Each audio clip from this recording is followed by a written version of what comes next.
Hello, my dear adventurers. If you like the story, please subscribe. Welcome back to another evening of shared stories and adventures. Tonight, we journey to Middle-earth, to a quiet corner of the Shire, where autumn has painted the hills in shades of gold and amber. We'll be spending our time with Marigold Bracegirdle, a hobbit herbalist who tends to the folk of Hobbiton with remedies both simple and complex. Her days are filled with visitors seeking cures for everything from dragon cough to broken hearts, and today promises to be no different. So grab yourself a cup of tea, settle into your favorite armchair by the fire, and let's begin. The morning sun rises over Hobbiton like honey poured across the hills. Marigold Bracegirdle wakes to the sound of roosters crowing in the distance and the soft chirping of sparrows outside her round window. She stretches beneath her patchwork quilt, a gift from her grandmother many years ago, and allows herself one more moment of peaceful stillness before the day truly begins. Her home is a proper hobbit hole, dug into the side of Bagshot Row with a cheerful green door and brass fittings that she polishes every Sunday without fail. The main room serves as both her living quarters and her workshop, a cozy space that smells perpetually of dried herbs and beeswax candles. Bundles of lavender, mint, and athelas hang from the wooden beams overhead, swaying gently whenever the door opens. Her shelves are crowded with ceramic jars, each one carefully labeled in her neat handwriting. Comfrey for bruises, feverfew for headaches, king's foil for infections, willow bark for pain. She rises and pads across the wooden floor in her bare feet, feeling the cool smoothness of the boards beneath her toes.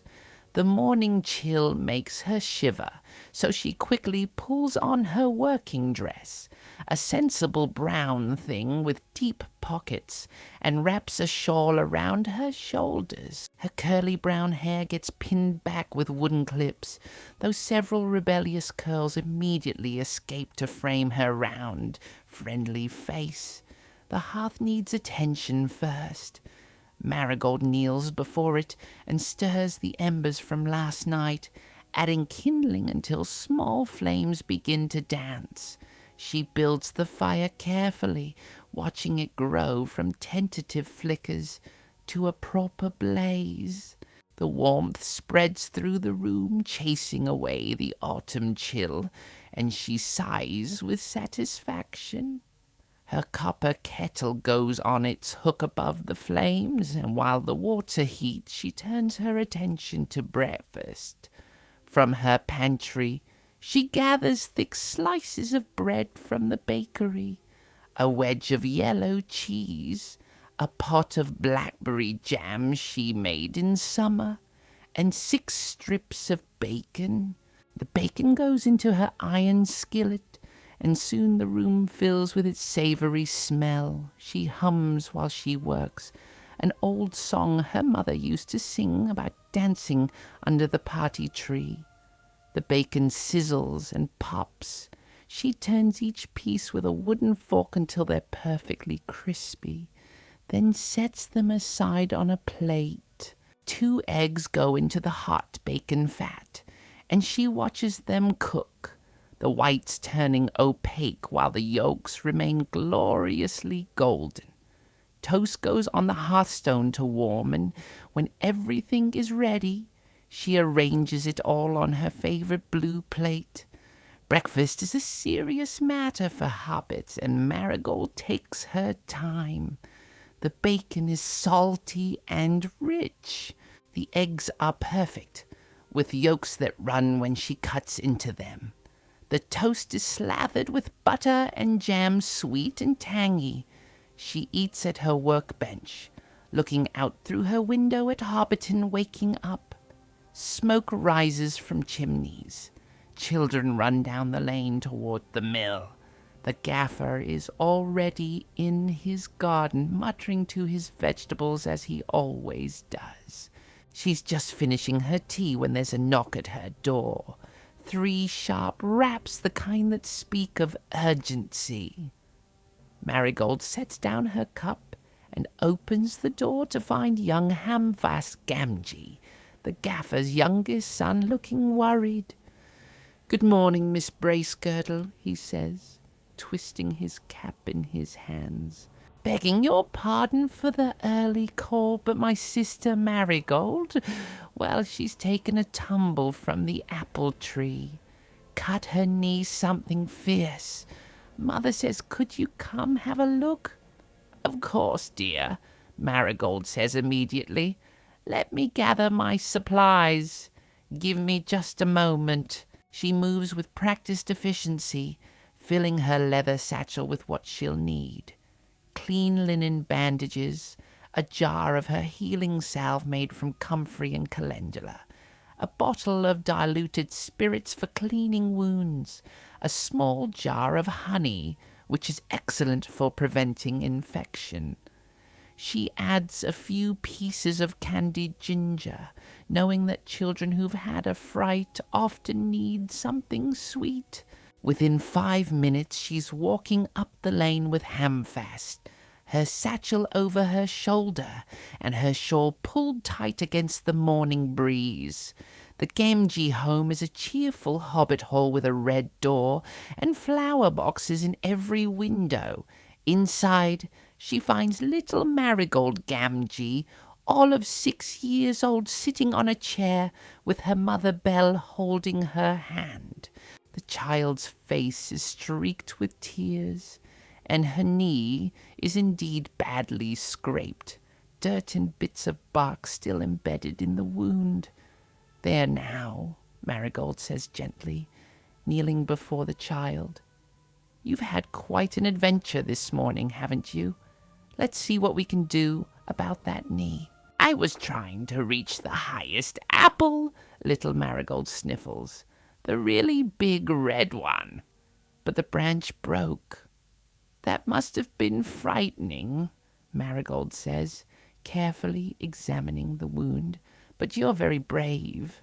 This will stink a bit when I clean it, but then I'll put on some magic salve that will make it feel much better. Would you like to hold your mother's hand?" The child nods, gripping Belle's hand tightly. Marigold works quickly and gently. She pours the diluted spirits over the scrape, washing away the dirt and debris. Little Marigold gasps and a few fresh tears roll down her cheeks, but she doesn't cry out. Brave indeed. Once the wound is clean, Marigold applies her healing salve, a thick green paste that smells of herbs and beeswax. She spreads it carefully over the entire scrape, then wraps the knee in clean linen bandages, tying them securely but not too tight. "There we are," she says, sitting back on her heels. "Good as new. Well, it will be good as new in about a week. Keep these bandages clean and dry. Change them every morning and evening. And here," she adds, pulling out the candied ginger, "these are for being such a brave patient." Little Marigold's face lights up. She takes the ginger pieces with reverence, and the tears are already forgotten.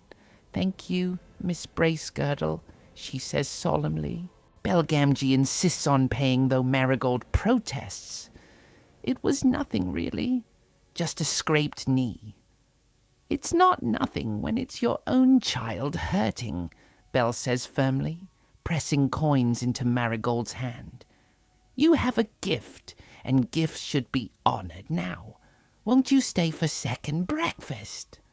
I've got mushrooms frying and fresh bread." Marigold is tempted. The smell of cooking mushrooms is heavenly, but she shakes her head reluctantly. "I'd love to, but I should get back to the shop.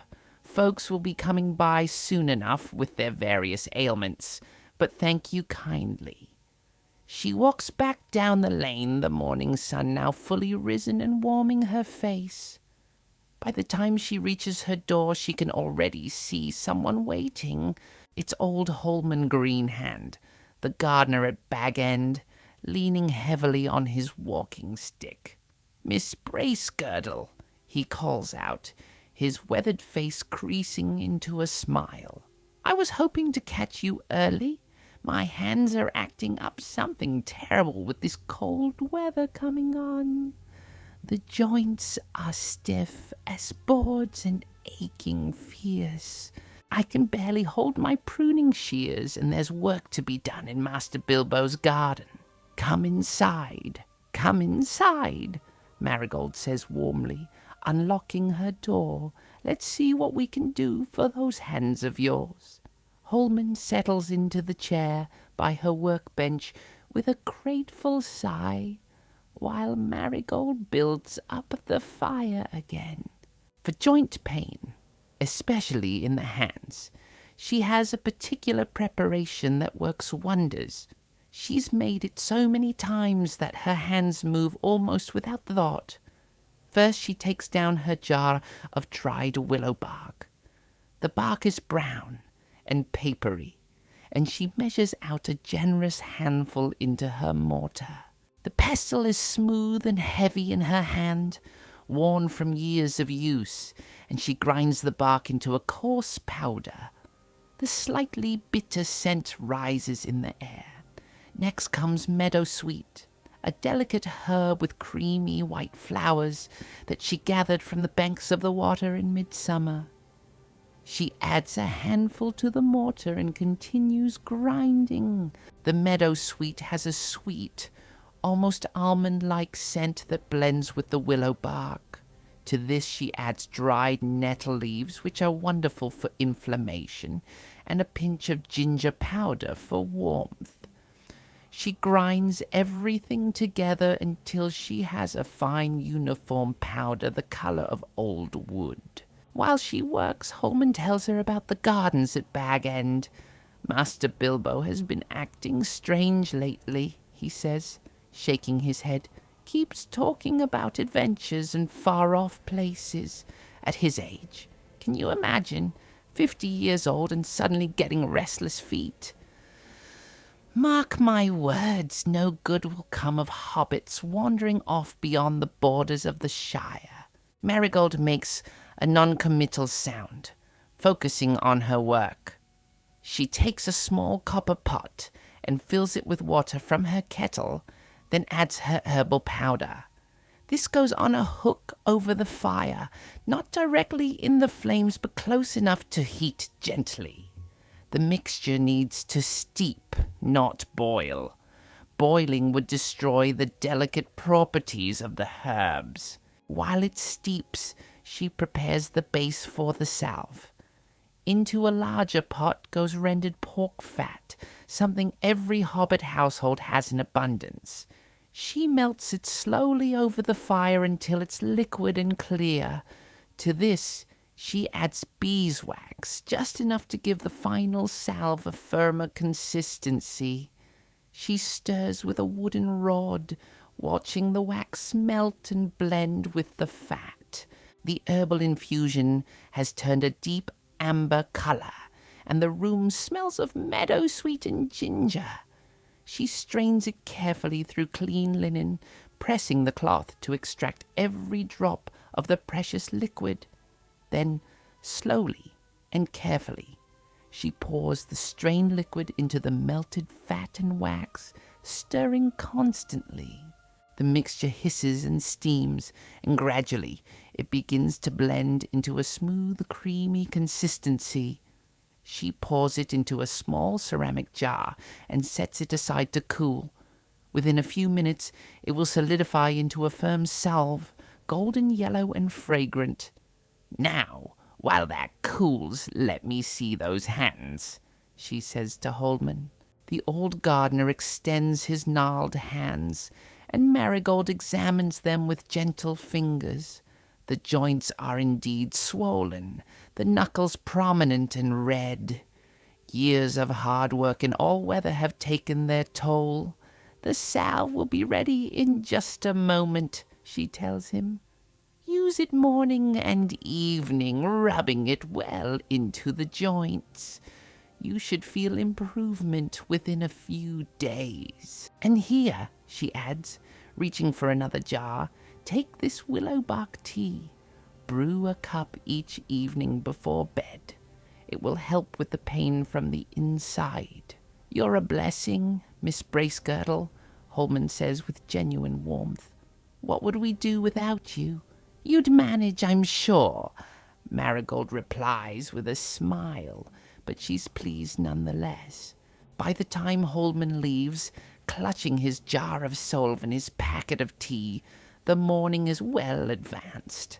Marigold eats a quick 11's, just some bread and cheese, and barely has time to sweep her floor before the next visitor arrives. This time, it's Lobelia Sackville Baggins, and Marigold suppresses a sigh.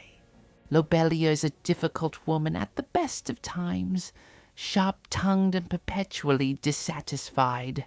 She sweeps into the hobbit hole without waiting for invitation, her nose already wrinkling.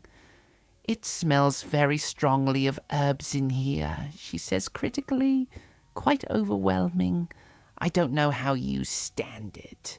Good morning, Mrs. Sackville Baggins, Marigold says politely, ignoring the rudeness. How may I help you today? Lobelia sniffs. I need something for my constitution. I've been feeling quite unwell. Faint spells, palpitations, weakness. No doubt brought on by the stress of dealing with certain relatives who refuse to do the proper thing and name their heirs clearly. Marigold knows exactly what this means. Lobelia has been angling for years to be named heir to Bag End, and Bilbo Baggins has been equally determined to ignore her hints. The whole of Hobbiton knows about this ongoing battle, and most find it rather entertaining. I see, Marigold says carefully. And have these symptoms been troubling you for long? Weeks, Lobelia says dramatically. I can barely rise from my bed some mornings. My poor Otho is beside himself with worry. Marigold suspects the truth is somewhat less dire, but she maintains her professional demeanor. Let me prepare a tonic for you, something to strengthen the constitution and calm the nerves. She turns to her shelves, considering. For someone like Lobelia, who is clearly suffering more from frustration and spite than any real ailment, she needs something that will make her feel she's being taken seriously without actually doing much of anything. A placebo? Though she'd never use that word aloud. She takes down several jars, making a show of reading the labels and considering carefully. Then she begins to mix. A bit of chamomile for its calming properties, some lemon balm, which is pleasant and mildly soothing, a pinch of peppermint for flavour. She adds these to hot water and lets them steep, creating a pale golden tea that smells lovely. While it steeps, she prepares a bottle. She adds a small amount of elderflower cordial, which she makes every spring. It's sweet and floral. To this, she adds the strained tea and a generous spoonful of honey. She shakes it all together until it's well mixed. This is a special tonic, she tells Lobelia, handing over the bottle with appropriate solemnity. Take 1 spoonful morning and evening. You should notice improvement within a few days. It's made with rare herbs, she adds, knowing Lobelia will appreciate thinking she's getting something exclusive. Lobelia examines the bottle critically, then nods. Very well. I trust your expertise, Miss Bracegirdle. though I must say it would be much more convenient if you would consider taking on an apprentice. Someone well-bred who could perhaps learn your craft and eventually take over. I'm thinking of my young cousin Dora. She's a clever girl. Marigold recognizes this for what it is. Another attempt by the Sackville Bagginses to insert themselves into advantageous positions throughout Hobbiton. She smiles politely. I'll certainly consider it, Mrs. Sackville Baggins. Thank you for the suggestion. After Lobelia finally leaves, having paid the exact amount and not a penny more, Marigold allows herself to collapse into her chair with a laugh. Some patients are more exhausting than others. The afternoon brings a steady stream of visitors. Fosco Baggins needs something for his gout. Ruby Bolger wants a sleeping draught because her new baby keeps her awake all night. Old Bucker Proudfoot comes by for his weekly supply of heart-strengthening tonic, made from hawthorn berries and motherwort. Between patients, Marigold works on replenishing her supplies. She grinds more willow bark into powder, stores it in a fresh jar. She hangs new bundles of herbs from her rafters, rosemary and sage that she harvested yesterday. She melts more beeswax and pork fat, preparing bases for future salves. It's late afternoon when someone unexpected appears at her door. A dwarf, of all things, tall and broad-shouldered, with a magnificent braided beard and travel-stained clothes. He looks completely out of place in her cozy hobbit hole, ducking his head to avoid hitting it on the door frame. "Good day to you," he says in a deep, rumbling voice. "I am Dwalin, son of Fundin. I travel with a company seeking the herbalist of Hobbiton. We were told you might be able to help with a rather urgent matter." Marigold blinks in surprise. "Dwarves are rare in the Shire, though not unheard of." She gestures for him to enter. "Please come in. Though I must warn you, my furniture is rather hobbit-sized." Dwalin manages to settle himself onto her bench, though his knees come up almost to his chest. He looks faintly uncomfortable but determined. "One of our company has taken ill. We are camped in the woods beyond Overhill. The injury was not from any natural creature." "What do you mean?" Marigold asks, her professional interest piqued. "We encountered an orc scouting party 3 days past," Dwalin says grimly. "We drove them off, but not before one of our number was wounded. The blade was poisoned. We've tried our own remedies, but the infection worsens. The wound burns hot, and dark lines spread from it. He grows feverish and speaks in delirium." Marigold's expression grows serious. "Orc poison." She's read about such things in her grandmother's old books, but she's never treated it herself. Orcs haven't been seen in the Shire in living memory. "Show me," she says.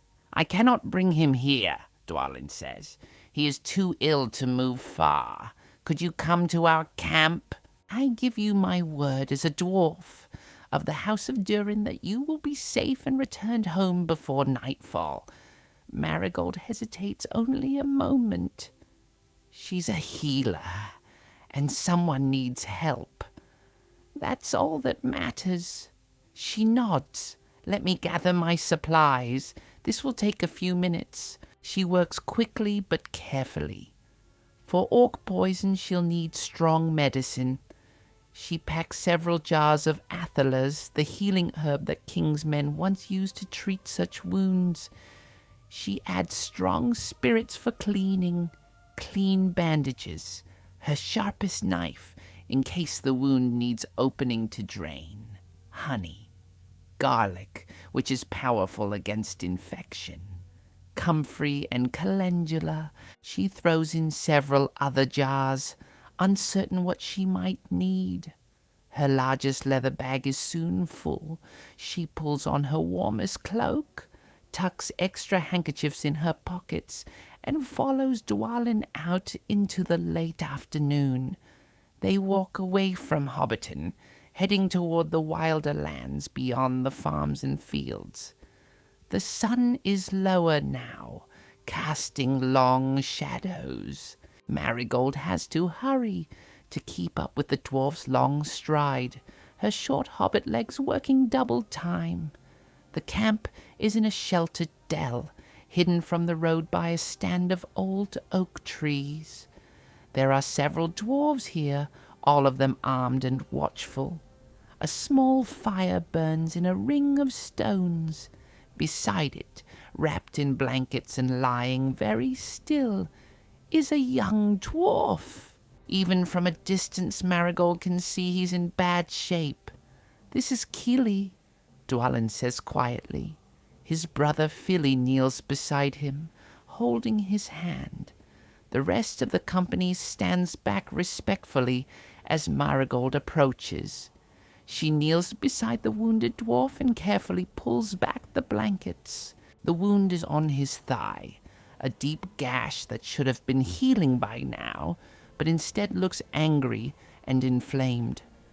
Black lines spider out from it, spreading under the skin like dark roots. The flesh around the wound is hot to the touch, and when she leans close, she can smell the sickly sweet odor of serious infection. Keely's eyes are closed, his face flushed with fever. He mutters words she can't understand, lost in delirium.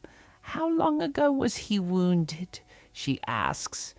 3 days, Philly answers, his voice tight with worry. "It was just a scratch at first. We thought nothing of it, but by the next morning it had begun to fester. We've tried poultices, healing salves, everything we know. Nothing helps." Marigold examines the wound carefully. The poison is deep, spreading through his blood. This is beyond a simple treatment. She'll need to draw it out, clean the wound thoroughly, and then fight the infection from the inside as well as the outside. "I need hot water," she says firmly. "All business now, as much as you can boil. And I'll need a clean space to work. Can you set up something near the fire?" The dwarves move with military efficiency. Within minutes, they've rigged up a makeshift table using shields laid across stones. They've got water heating in 3 different pots. They've brought out clean cloth. Someone produces a bottle of strong dwarvish spirits. Marigold spreads out her supplies, organizing everything she'll need. First, she must open the wound and clean out the infection. She takes her sharpest knife and holds it in the flame until it glows red, sterilizing it. Then she turns to Philly. "Hold him still," she says. "This will hurt even in his fevered state." With steady hands, she cuts into the wound, opening it wider. Dark, foul-smelling pus flows out immediately, and Marigold's nose wrinkles at the smell. She presses around the wound, encouraging more of the poison to drain. Killy moans, but doesn't wake. She flushes the wound with the strong spirits, washing away the infection. Then she takes her athelas and crushes several leaves between her palms, releasing their healing fragrance.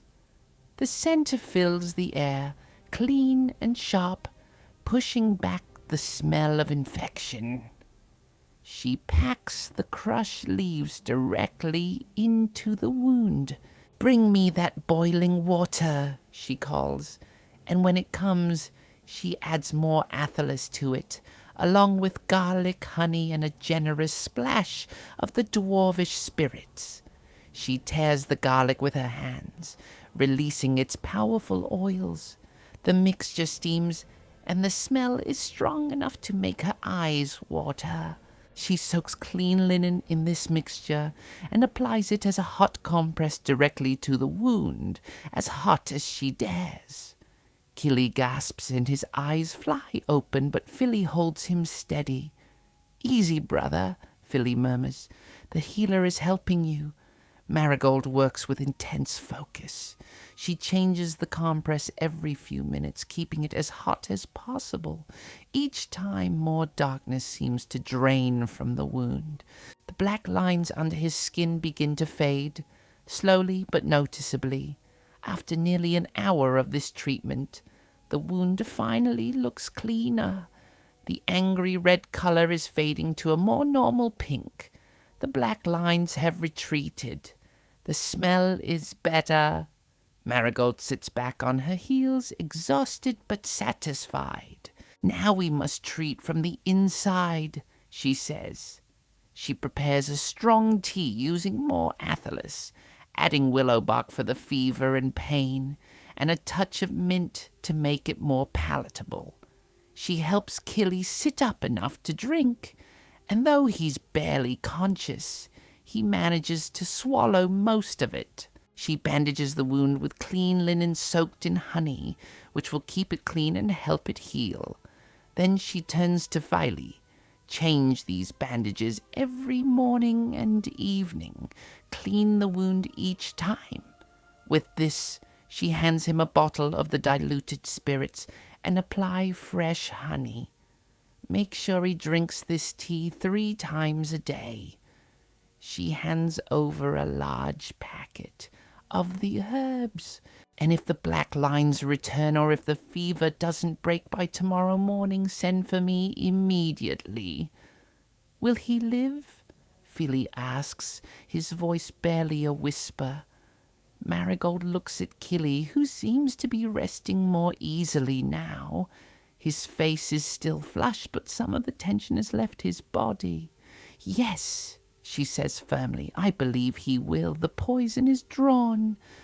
The wound is clean. Now his own strength must do the rest.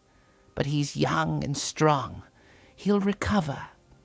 The relief that washes over Philly's face is profound. He clasps her hand. "Thank you, Miss Bracegirdle. Thank you. You've saved my brother's life." The other dwarves gather round, their bearded faces showing gratitude and respect. Dwalin produces a leather purse heavy with coins. "This is for your services and your discretion. We would prefer that our presence in these lands not become widely known." Marigold accepts the purse, though it feels heavier than any payment she's ever received. She tucks it into her bag. "I won't speak of this to anyone. Dwarves have as much right to travel these lands as anyone. But please, be careful. If there are orcs abroad, even this far west dark times may be coming. We are bound for the Lonely Mountain," Dwalin says, "to reclaim what was stolen from us long ago. But your warning is heeded. We will be watchful." True to his word, Dwalin escorts her back to Hobbiton as the sun sets. The sky is painted in shades of orange and purple, and the first stars are beginning to appear. When they reach the edge of the village, Dwalin bows, an oddly formal gesture that touches Marigold. "The House of Durin will not forget this kindness," he says. "If ever you have need, send word. We pay our debts." Then he's gone, melting back into the shadows of the trees, and Marigold is left standing on the road. With her empty bag and a pouch of coins, she walks slowly back to her hobbit hole, tired to her bones, but satisfied. Inside, she lights her lamps and stokes the fire. The familiar comfort of her home wraps around her like a warm blanket.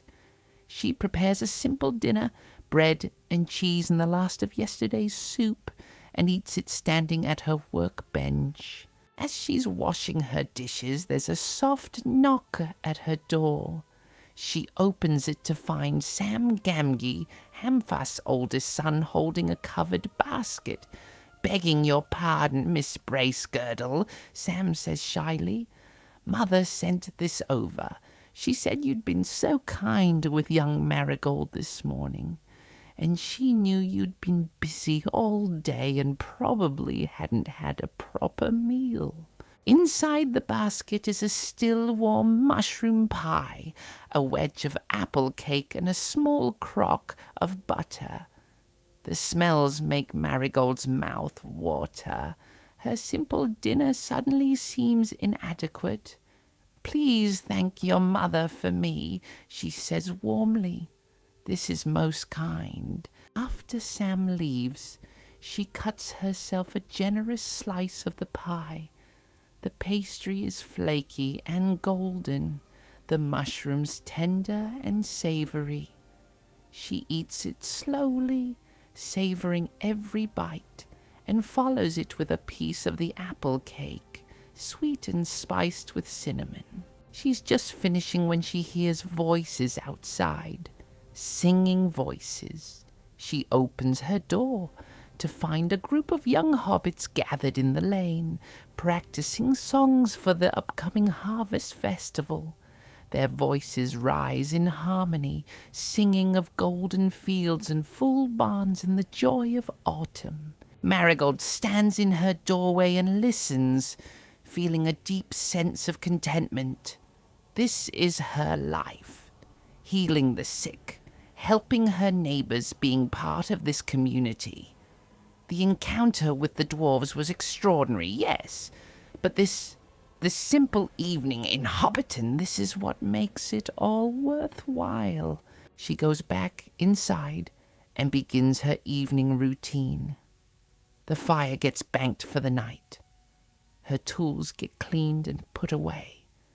She sweeps the floor, washes her face, and changes into her nightdress. Before she climbs into bed, she takes out the pouch of coins the dwarves gave her. It's more than she usually makes in a month. She counts it carefully and sets aside a portion for the poor fund at the inn. The rest she tucks away in her strong box. Then she extinguishes the lamps, climbs into bed, and pulls her grandmother's quilt up to her chin. Through her window she can see stars scattered across the dark sky. She thinks of Killy, hoping he's resting easier now.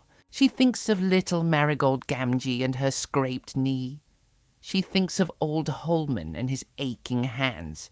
She thinks of all the people she's helped today and all the people she'll help tomorrow. Outside, an owl hoots in the darkness, but sleep doesn't come immediately. Marigold finds her mind turning over the events of the day, particularly the encounter with the dwarves. She's lived her whole life in the Shire, where the most exotic visitors are usually travelling merchants from Bree. Dwarves, orcs, poisoned blades. These are things from stories, from the old tales her grandmother used to tell by the fire on winter nights. She gets up and pads over to her bookshelf, running her fingers along the spines until she finds what she's looking for. Her grandmother's herbal, a thick leather-bound volume filled with recipes and remedies collected over many generations. She carries it back to bed and lights her bedside candle. The pages are yellowed with age, covered in various hands, her grandmother's careful script, her great-grandmother's flowing letters, even older entries in styles of writing that are harder to read. She flips through until she finds the section on treating wounds from evil creatures. The pages here are darker, as though stained with something long ago. For the bite of wolf or warg, she reads, apply pressed garlic and salt directly to the wound. Bind with cloth, soaked in strong wine. For goblin blade, if poisoned, use king's foil fresh if possible, crushed and applied as poultice. change thrice daily until the darkness fades. For orc weapon, which carries the foulest poison, use all the strength of Athelis, combined with fire cleansing and prayers to the Valar, if one knows them. The poison seeks to corrupt not just the flesh, but the spirit. Be watchful for signs of shadow sickness even after the wound appears healed. Shadow sickness. Marigold frowns, reading the description. A lingering darkness of spirit manifesting as nightmares, despair, anger without cause. In severe cases, a susceptibility to the influence of dark powers. She makes a mental note to include a warning about this when she checks on Keely in a few days. She continues reading, fascinated despite her tiredness. There are recipes here she's never needed. Remedies for dragon fire, which seems fantastical. Treatments for the touch of the barrow wights, which gives her a shiver. A complicated preparation for combating the effects of Morgul blades, which require ingredients she's never even heard of. Her grandmother had marked certain passages with little notes. Under the entry for Athelis she'd written, "Remember, the power is not just in the herb, but in the hands that use it and the hope that guides them. A healer who has given up hope can make no remedy effective." Marigold traces the words with her finger, feeling a connection across the years to the woman who raised her. Her grandmother had been the herbalist before her, and her grandmother before that, going back generations. They'd all lived in this same hobbit hole, tended the same gardens, helped the same families.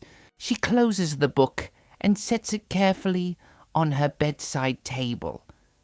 Tomorrow she'll copy out some of these remedies into her own working journal. Not because she expects to need them. After all, orcs in the Shire are extraordinary. Probably won't happen again in her lifetime. But knowledge is precious, and one never knows. This time, when she settles back under her quilt, sleep comes more easily. She dreams of gardens, as she often does, but these gardens are filled with silver flowers that glow in the dark, and in the distance mountains rise against a sky full of stars.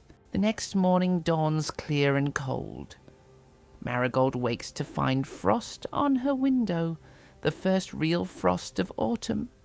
She dresses quickly, adding an extra petticoat under her skirt for warmth, and gets the fire going before doing anything else. The copper kettle goes on for tea, and she makes herself a proper breakfast of porridge with honey, dried apples, and cinnamon. She's just finishing when there's a knock at her door. It's Farmer Cotton, a broad hobbit with a sun-weathered face and dirt perpetually under his fingernails. "Morning, Miss Bracegirdle," he says, touching his hat. "Sorry to bother you so early, but I've got a problem with one of my cows. She's been off her feed for 2 days now, and this morning I noticed she's bloated something terrible. I'm afraid it might be the bloat, and you know that can kill a cow quick if it's not treated." Marigold does indeed know. Bloat in cattle is serious business. "Show me," she says, grabbing her bag and following him out. The cotton farm is a short walk from Hobbiton, a sprawling property with neat fields and sturdy barns. The cow in question is in the near pasture, a pretty brown and white creature who is indeed swollen on her left side, her stomach distended. She's breathing hard and looks miserable. Marigold circles her, examining her carefully. It's definitely bloat, likely from eating too much fresh clover. The gas is building up in her stomach, and needs to be released before it becomes fatal. Do you have any cooking oil? Marigold asks. A good amount. We've got plenty in the kitchen, Farmer Cotton says. I'll fetch it. While he's gone, Marigold tries to keep the cow calm, stroking her neck and then speaking soothingly. The cow's eyes are rolling with discomfort, and Marigold can see her sides heaving. Farmer Cotton returns with a large jug of oil, and Marigold gets to work. She mixes the oil with warm water and adds a generous handful of crushed mint and ginger from her bag. Then, with Farmer Cotton's help holding the cow's head, she pours the mixture down the cow's throat using a funnel. Now we walk her, Marigold says, gently. We need to get things moving in her stomach. For the next hour, they walk the cow slowly around the pasture. It's hard work. The cow doesn't want to move, and Marigold and Farmer Cotton have to coax and encourage every step. But gradually, the oil and movement begin to work. The cow starts to pass gas, long rumbling releases that make Farmer Cotton laugh despite his worry. Her sides begin to deflate, and she starts to look more comfortable. By the end of the hour, the cow is noticeably better. She even begins to crop at the grass as they walk, a good sign that her appetite is returning. You've saved old Butterbell, Farmer Cotton says with relief. That's the second time you've helped us this season. Last month it was my youngest with the summer fever, and now this. We're in your debt, Miss Bracegirdle. No debt, Marigold says, wiping her hands on her apron. Just keep her off the rich clover for a few days. Let her stomach settle, and keep an eye on the rest of your herd. If one's found the clover patch, others might too. Back at her hobbit hole, Marigold changes her dress, which smells strongly of cow, and washes her hands thoroughly. She's just putting the kettle on for tea when a young hobbit lass appears at her door. It's Lily Whitfoot, the Tyne's youngest daughter, and she's crying. Miss Bracegirdle, she sobs, I need your help, but you can't tell anyone. Please, you have to promise. Marigold guides her inside and closes the door. There now, she says gently. Whatever it is, we'll sort it out. Tell me what's wrong. Lily is 16, right at that age between childhood and womanhood, all awkward limbs and fierce emotions. She wipes her eyes and takes a shaky breath. I've been, that is, there's a boy. Tolman took. We've been, well, meeting. In secret. Father would never approve. The Tooks and the Whitfoots have been at odds for years over that property dispute, you know. Marigold nods. The whole Shire knows about the Whitfoot-Took feud. A long-standing argument over some boundary stones that no one can even remember the origin of anymore. And now, Lily continues, her voice dropping to a whisper, I think I might be, that is, I'm late. My monthly courses haven't come. I'm frightened. If Father finds out, he'll be so angry. And Tolman, well, he's a good lad, but we're both so young. I don't know what to do. Marigold takes the girl's hands. First, she says calmly, let's not panic until we know for certain. Being late doesn't always mean what you fear. Stress, changes in weather, even worry itself can delay your courses. How late are you? Near 2 weeks, Lily whispers. And have you had any other signs? Tenderness in your breast, sickness in the mornings. Lily shakes her head. No, nothing like that. Just the fear. And Tolman and I, We've only, well, it was just the once. At the Midsummer Festival, Marigold nods thoughtfully. I have a tea that may help. Sometimes courses need a gentle encouragement. But Lily, she adds seriously, you need to understand something. If you truly are with child, there's no herb that will change that. And it wouldn't be safe to try. Do you understand? Yes, Lily says quickly. I hoped maybe it's just delayed. Maybe there's something you can give me to set things right. Marigold prepares her tea carefully.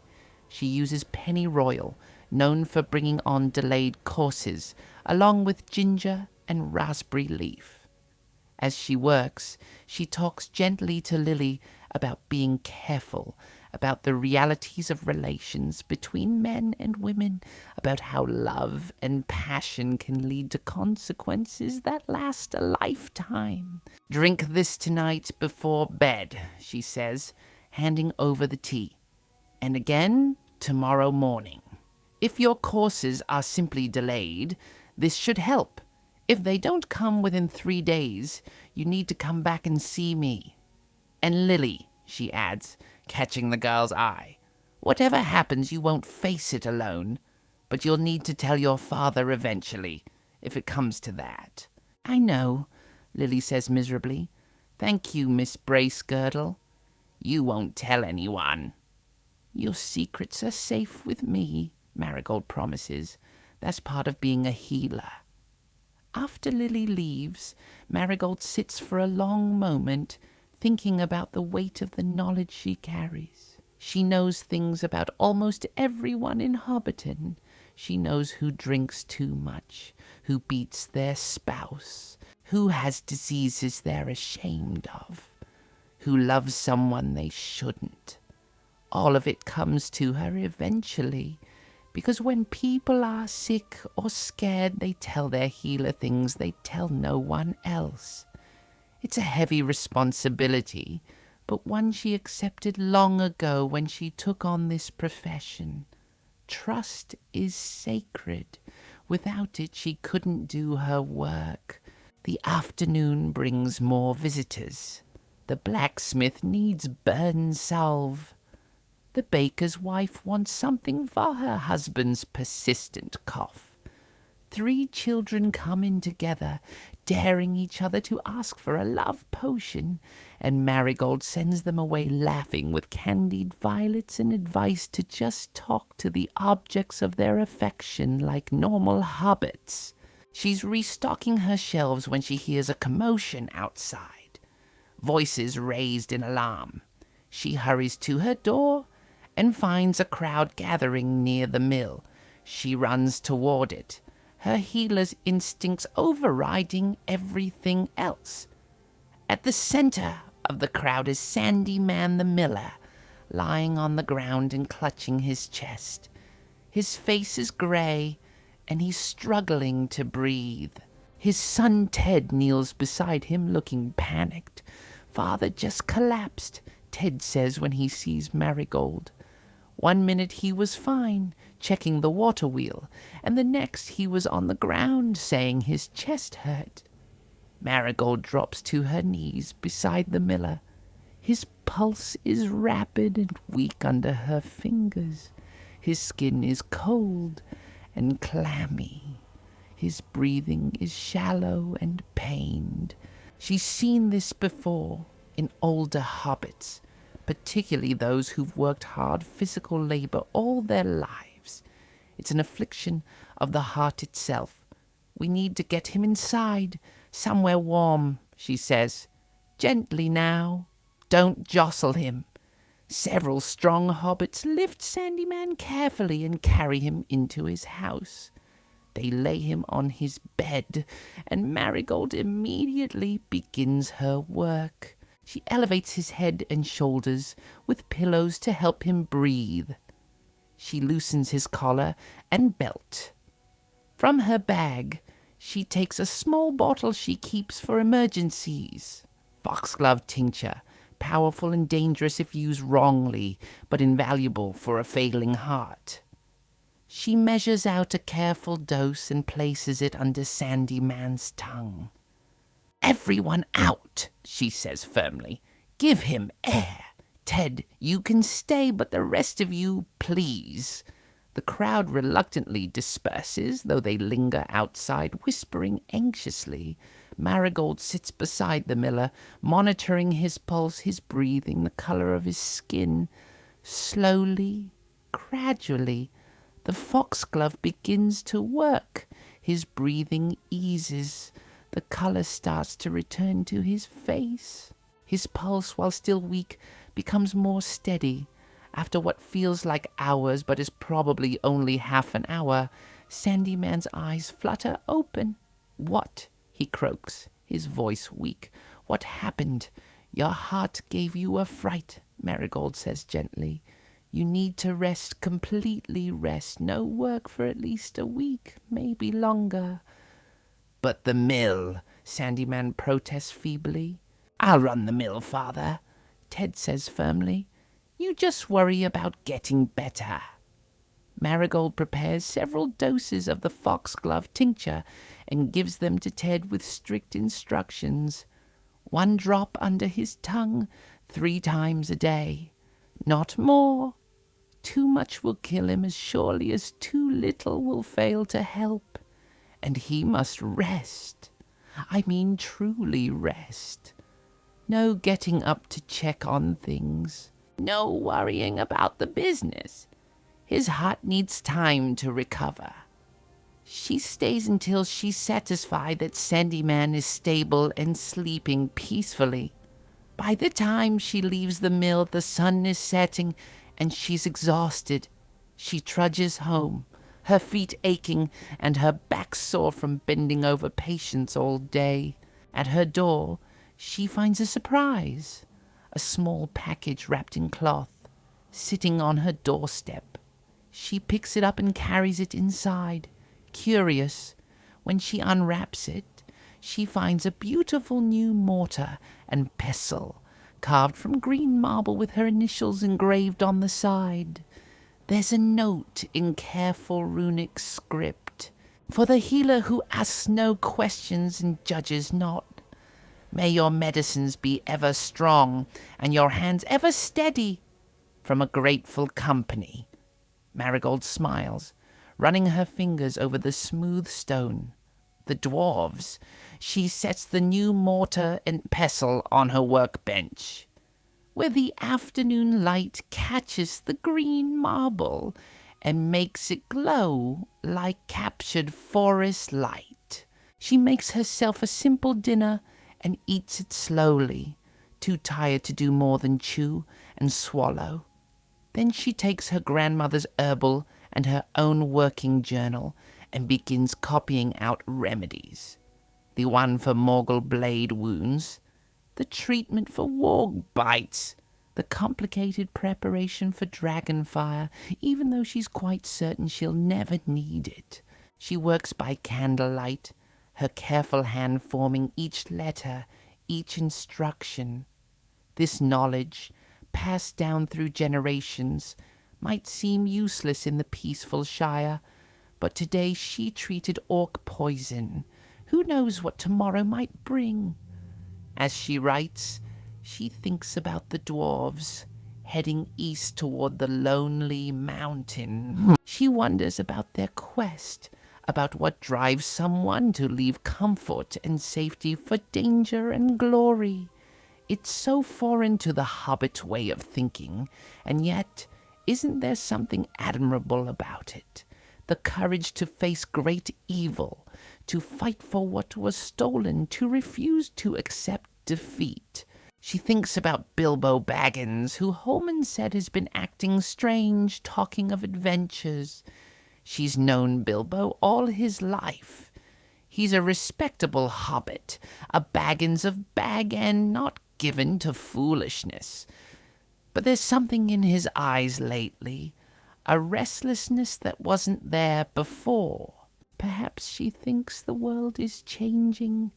Perhaps the long peace of the Shire is ending.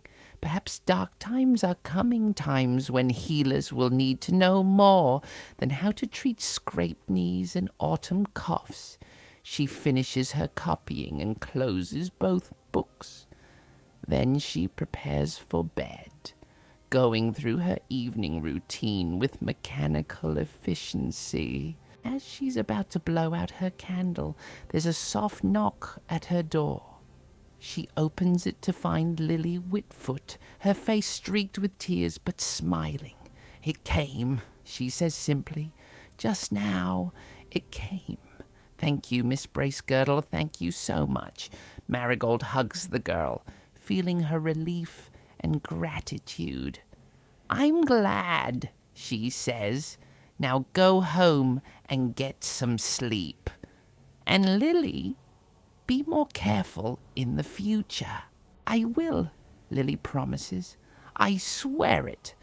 After she leaves, Marigold finally gets into bed. She's so tired she can barely keep her eyes open, but it's a good tiredness, the tiredness of meaningful work. She's saved a cow today, possibly saved a miller's life, helped a frightened girl, treated a wounded dwarf. The next few days pass in a similar pattern. A steady stream of patients, each with their own needs. She treats a child's earache, a farmer's infected finger, a grandmother's persistent headache. She makes soothing syrups for coughs, strengthening tonics for the elderly, sleeping draughts for the anxious.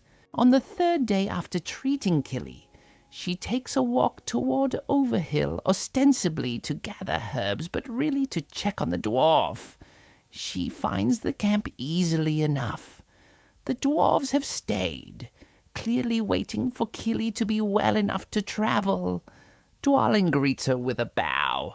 "He's much improved, thanks to you," he says. "Come see for yourself." Killy is sitting up, his back against a tree, looking pale but alert.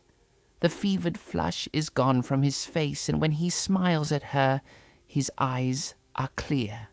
"The healer," he says warmly. "My brother tells me I owe you my life."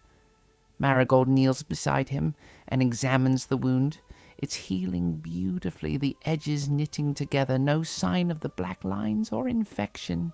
She changes the bandage, applying fresh honey, and is satisfied with what she sees. "You're doing very well," she tells him. "Another week, and you should be fit to travel, though you'll need to take it easy for a while. No fighting, no heavy lifting. A week of sitting idle." Killy groans. "I'll go mad." "Better mad than dead," his brother Philly says cheerfully, bringing him a bowl of stew. Marigold stays a while, talking with the dwarves. They tell her about their quest, about the dragon Smaug who drove them from their home, about their determination to reclaim the lonely mountain. She listens, fascinated, and tells them what she's learned from her grandmother's herbal about treating various creatures of darkness. When she finally returns home, her bag is lighter by several jars of medicine, but heavier with a gift from the dwarves. A small silver box filled with rare herbs from the Blue Mountains, things she's never seen before.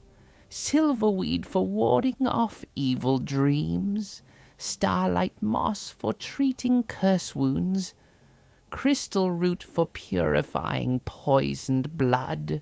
She adds these to her stores, labeling each one carefully in her neat hand. Then she records everything in her journal, the symptoms Killy showed, the progression of the orc poison, the treatment she used, the results. Future healers might need this knowledge. A week later, she's gathering mushrooms in the woods when she encounters Bilbo Baggins. He's taken one of his long walks, something he does more and more these days. They chat pleasantly about this and that, And then Bilbo says something that surprises her. "Have you ever thought about leaving the Shire, Miss Bracegirdle?" he asks. "Going on an adventure? Seeing what lies beyond our borders?" Marigold considers this. "I've thought about it," she admits. "When I was younger, I sometimes dreamed of traveling to Rivendell to study with the elven healers there. They say their knowledge far surpasses ours, but then my grandmother died, and someone needed to care for the folk here, so I stayed." "Do you regret it?" Bilbo asks. Marigold looks around at the familiar woods, thinking of Hobbiton and all the people she's helped over the years. "No," she says slowly, "I don't regret it. This is where I'm meant to be. But I understand the appeal of adventure, I think.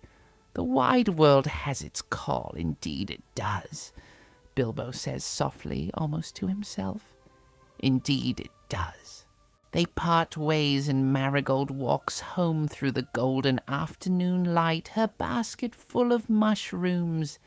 She's content with her choice, with her life. But she understands now that others might make different choices, might answer different calls. That evening, as she's preparing dinner, she hears singing in the distance. Deep voices, not hobbit voices. She goes to her window and sees a group of dwarves passing on the road, heading east. In the middle of the group, walking tall and strong, is Killy. He catches sight of her and waves, and she waves back, smiling. They're leaving then, heading toward their destiny and their dragon. She says a silent prayer for their safety and turns back to her work. The seasons turn. Autumn deepens into winter. Snow falls, covering Hobbiton in white. Marigold treats frost-bitten fingers and winter coughs. She makes warming teas and strengthening broths. The dwarves become a memory, a strange and wonderful interlude in her ordinary life.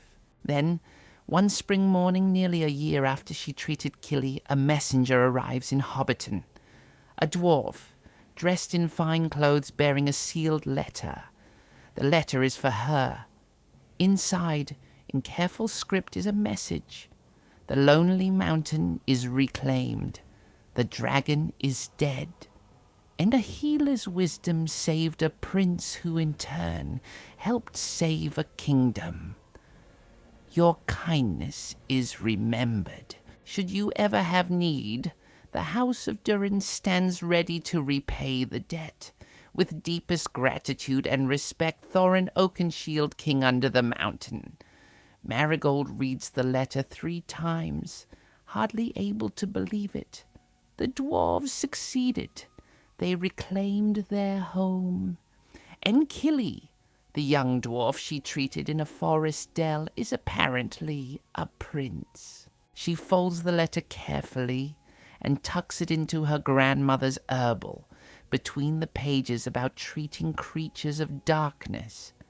It will stay there, a reminder that sometimes, in the ordinary course of life, extraordinary things happen, that a simple hobbit herbalist can play a part in great events. That kindness matters especially when shown to strangers. Life in Hobbiton continues. Marigold treats scraped knees and aching joints.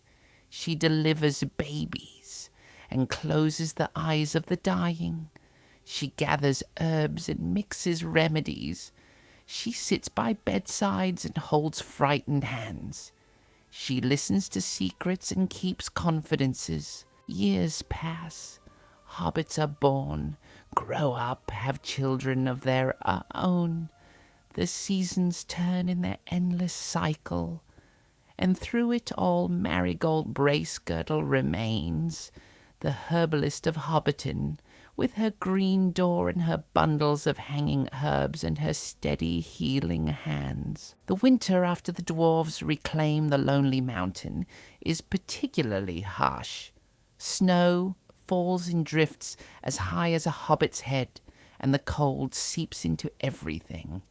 Marigold finds herself busier than ever, treating chilblains and winter coughs, brewing endless pots of warming tea, and checking on the elderly to make sure they're staying warm and fed. One particularly bitter morning, she's woken before dawn by frantic pounding on her door. She stumbles out of bed, wrapping her shawl around her nightdress, and opens the door to find Farmer Took, his face white with fear. "Miss Bracegirdle, please, you must come quickly. It's my wife, Primrose. The baby's coming, but something's wrong. The midwife's with her, but she says she needs your help. Please." Marigold doesn't hesitate. She dresses in record time, layers of wool against the cold, and grabs her biggest bag. She fills it with everything she might need for a difficult birth. Clean linens, strong thread for stitching, her sharpest scissors, herbs to stop bleeding, preparations to strengthen contractions or slow them down, depending on what's needed, willow bark for pain, honey and strong spirits for cleaning wounds. The walk to the Took farm is treacherous in the pre-dawn darkness. Snow crunches under her feet, and her breath comes in white clouds. Farmer Took practically runs ahead, and she has to call out for him to slow down so she doesn't lose sight of him in the dark. The Took farmhouse is blazing with light, every lamp and candle lit. Inside she can hear the sound of a woman in labor, those deep, primal cries that speak of both agony and the tremendous work of bringing life into the world. The midwife, old Mother Holly, meets her at the door with relief written all over her face. "Thank the stars you're here," she says in a low voice. "The baby's breech. I've tried turning it, but it won't budge, and Primrose is tiring. She's been laboring since yesterday afternoon." Marigold follows Mother Holly to the bedroom. Primrose Took lies on the bed, her face flushed and sweaty, her hands gripping the bed frame so tightly. Her knuckles are white. She's a young hobbit lass, not yet 20, and this is her first child. Her eyes are wide with exhaustion and fear. "Primrose," Marigold says gently, taking her hand. "I'm here now. We're going to get this baby out safely. You've been so brave. Just a little longer now." She examines Primrose carefully, feeling the position of the baby. Mother Holly is right. The baby is breech. Bottom first instead of head first. It's not an impossible situation, but it's dangerous. If the baby's head gets stuck, both mother and child could die. Marigold considers her options. She could try again to turn the baby, but Primrose is exhausted, and the stress might be too much. She could let the birth proceed naturally and hope for the best, but the risks are significant. Or she could try a technique she's read about but never performed. A manual manipulation during a contraction that sometimes works to ease a breech baby out. She decides to try the manipulation. It's risky, but she thinks it gives them the best chance. "Primrose," she says, looking into the young hobbit's eyes, "the baby's coming bottom first. I'm going to help guide it out, but I need you to work with me. When I say push, you push as hard as you can. When I say stop, you stop, even though everything in you will want to keep pushing. Can you do that?" Primrose nods, too exhausted for words. The next hour is the hardest work Marigold has ever done. Each contraction comes like a wave, and she uses her hands to guide the baby, feeling its position, easing it down and out. Primrose pushes with everything she has, crying out with effort. Mother Holly supports Primrose's shoulders, whispering encouragement. First comes the baby's bottom, then the legs, tiny and perfect. Then the body, impossibly small. Then comes the crucial moment, the head. If it gets stuck now, they'll lose the baby for certain, and maybe Primrose too. Big push now, Primrose, Marigold says, her hands gentle but firm, guiding the baby's head. The biggest push you've ever made. Primrose gives a cry that seems to come from the depths of her soul and pushes. Marigold feels the baby's head shift, descend, and then suddenly it's free, and she's holding a tiny blue-grey baby covered in birth fluids and absolutely silent. Her heart stops. The baby isn't breathing. She acts on pure instinct and training. She clears the baby's mouth and nose with her finger, then turns it over and taps its back firmly. Once, twice, 3 times. Nothing.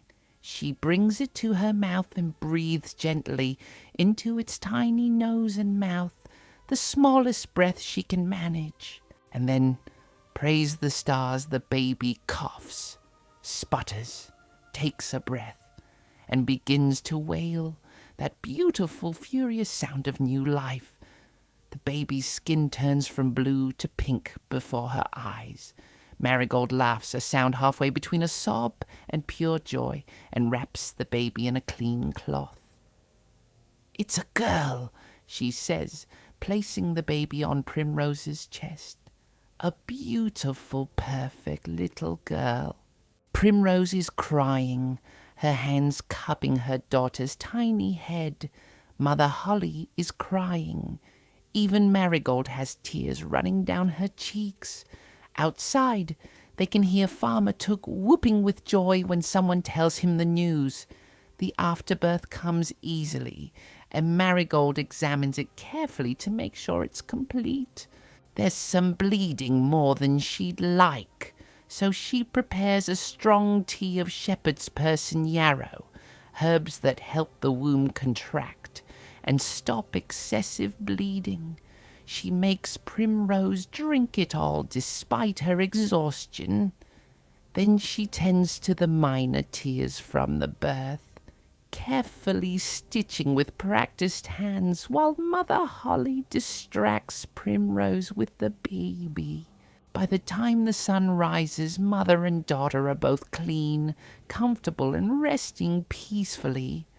Marigold finally allows herself to sit down. Her hands are shaking from exhaustion and leftover fear. That was too close. If the baby had been stuck a moment longer, if she hadn't been able to get it breathing, if Primrose had bled too much. But she didn't. The baby is fine. Primrose is fine. And that's what matters. Mother Holly brings her tea, and they sit together in the kitchen while Farmer Took tiptoes in to meet his daughter. "You did well in there," Mother Holly says quietly. "I've been birthing babies for 40 years, and I've never seen anyone bring back a baby that wasn't breathing.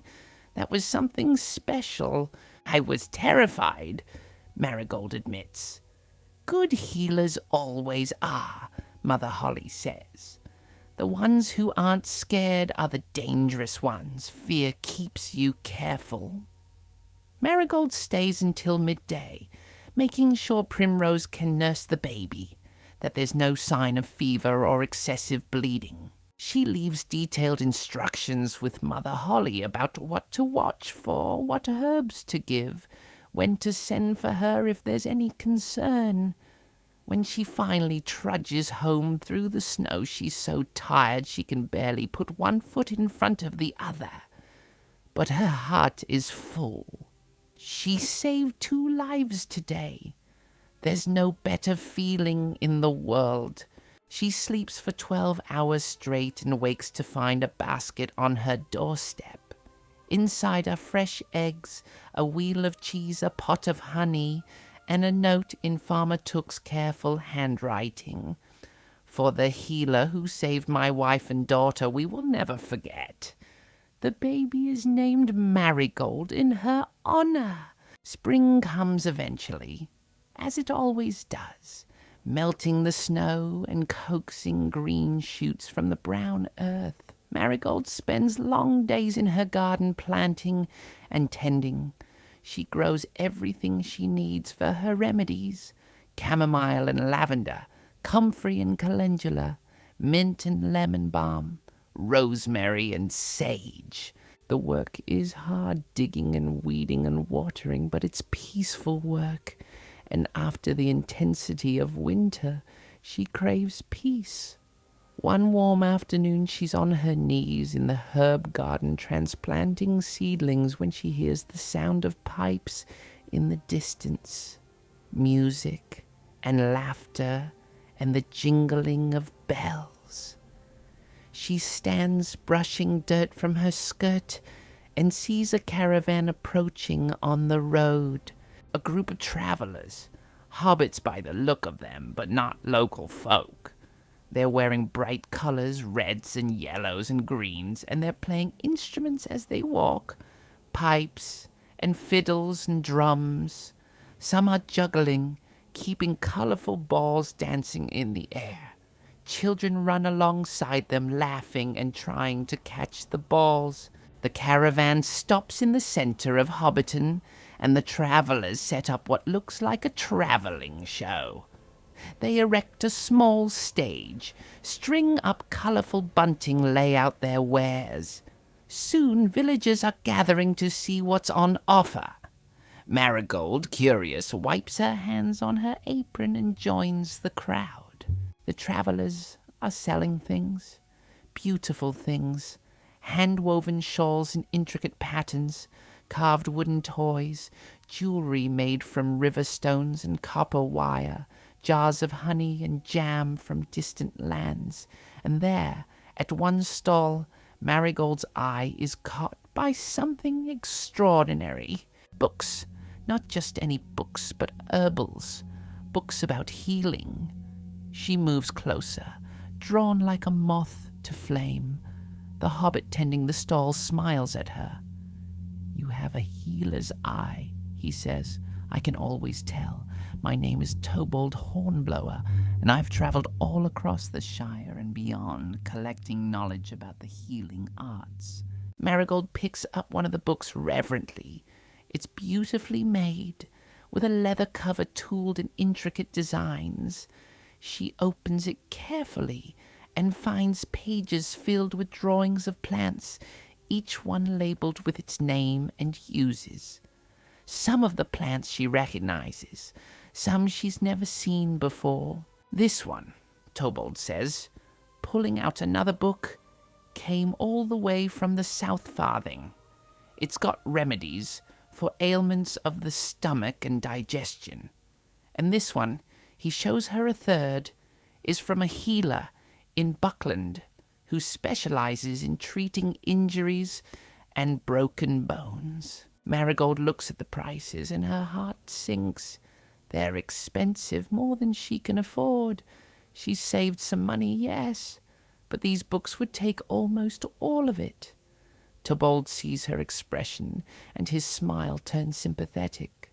"Tell you what," he says, "I can see you're a serious healer, not just someone who wants to look at pretty pictures. How about a trade? I've got a condition that's been troubling me for months now. Pain in my joints, especially in the morning.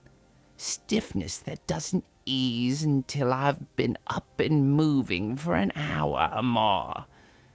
If you can make me something that helps, I'll trade you these 3 books for it." Marigold considers. joint pain, and morning stiffness, particularly in someone who travels constantly, sleeping in different places, exposed to all weathers. It sounds like rheumatism. She can help with that. I can help you, she says.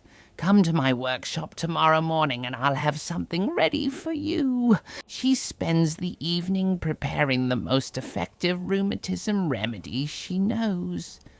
First, she makes a strong decoction of devil's claw root, something she's heard about from traveling merchants but never actually used. She's been saving a small supply for the right patient. To this, she adds willow bark, meadowsweet, and turmeric powder, which she usually uses only sparingly because it's expensive, but this is worth it. She lets the mixture steep overnight. Then in the morning she strains it and adds honey and a touch of ginger. The result is a thick golden liquid that smells earthy and slightly bitter. She bottles it carefully and labels it with detailed instructions. When Tobold arrives at mid-morning, she gives him the bottle and explains how to use it. 1 spoonful morning and evening. It may take a few days to work fully, but you should notice some improvement right away. If it helps as I think it will, send word to me when you're traveling through again, and I'll make you more. Tobold takes the bottle, drinks a spoonful right there, and waits. Within minutes his eyebrows rise. He stretches his hands, flexes his fingers, rolls his shoulders. The pain, he says wonderingly, it's easing already. How is that possible? Marigold smiles. Good ingredients, properly prepared, and perhaps a bit of luck. Will you honor our trade? With pleasure, Tobold says. And that afternoon, Marigold becomes the proud owner of 3 precious herbals.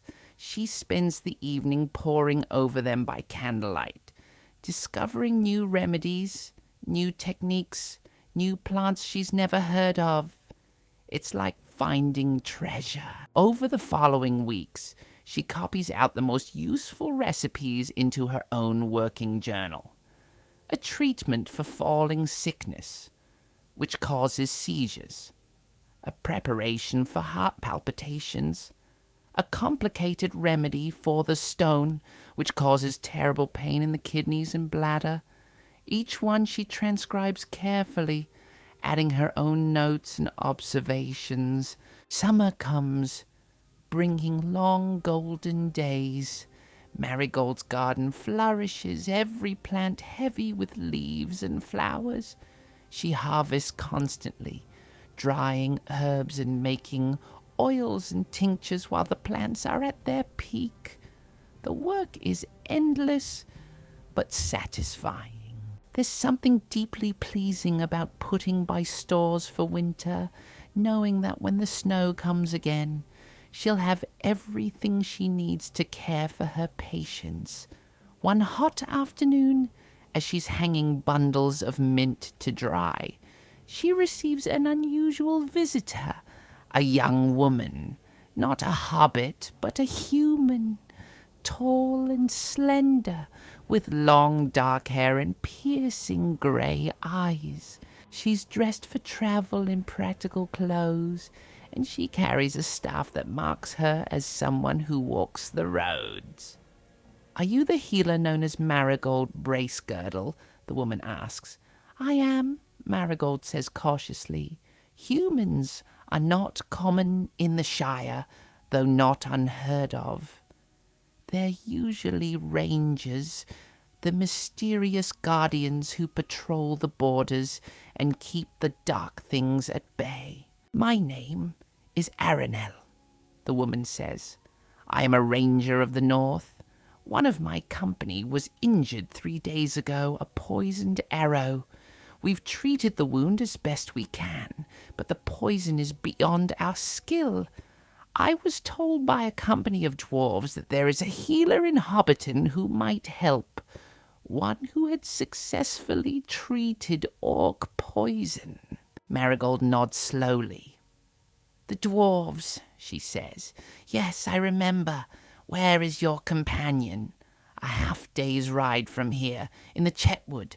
I can take you to him if you're willing to come. We can pay, though not richly. Rangers have little gold." "I'll come," Marigold says.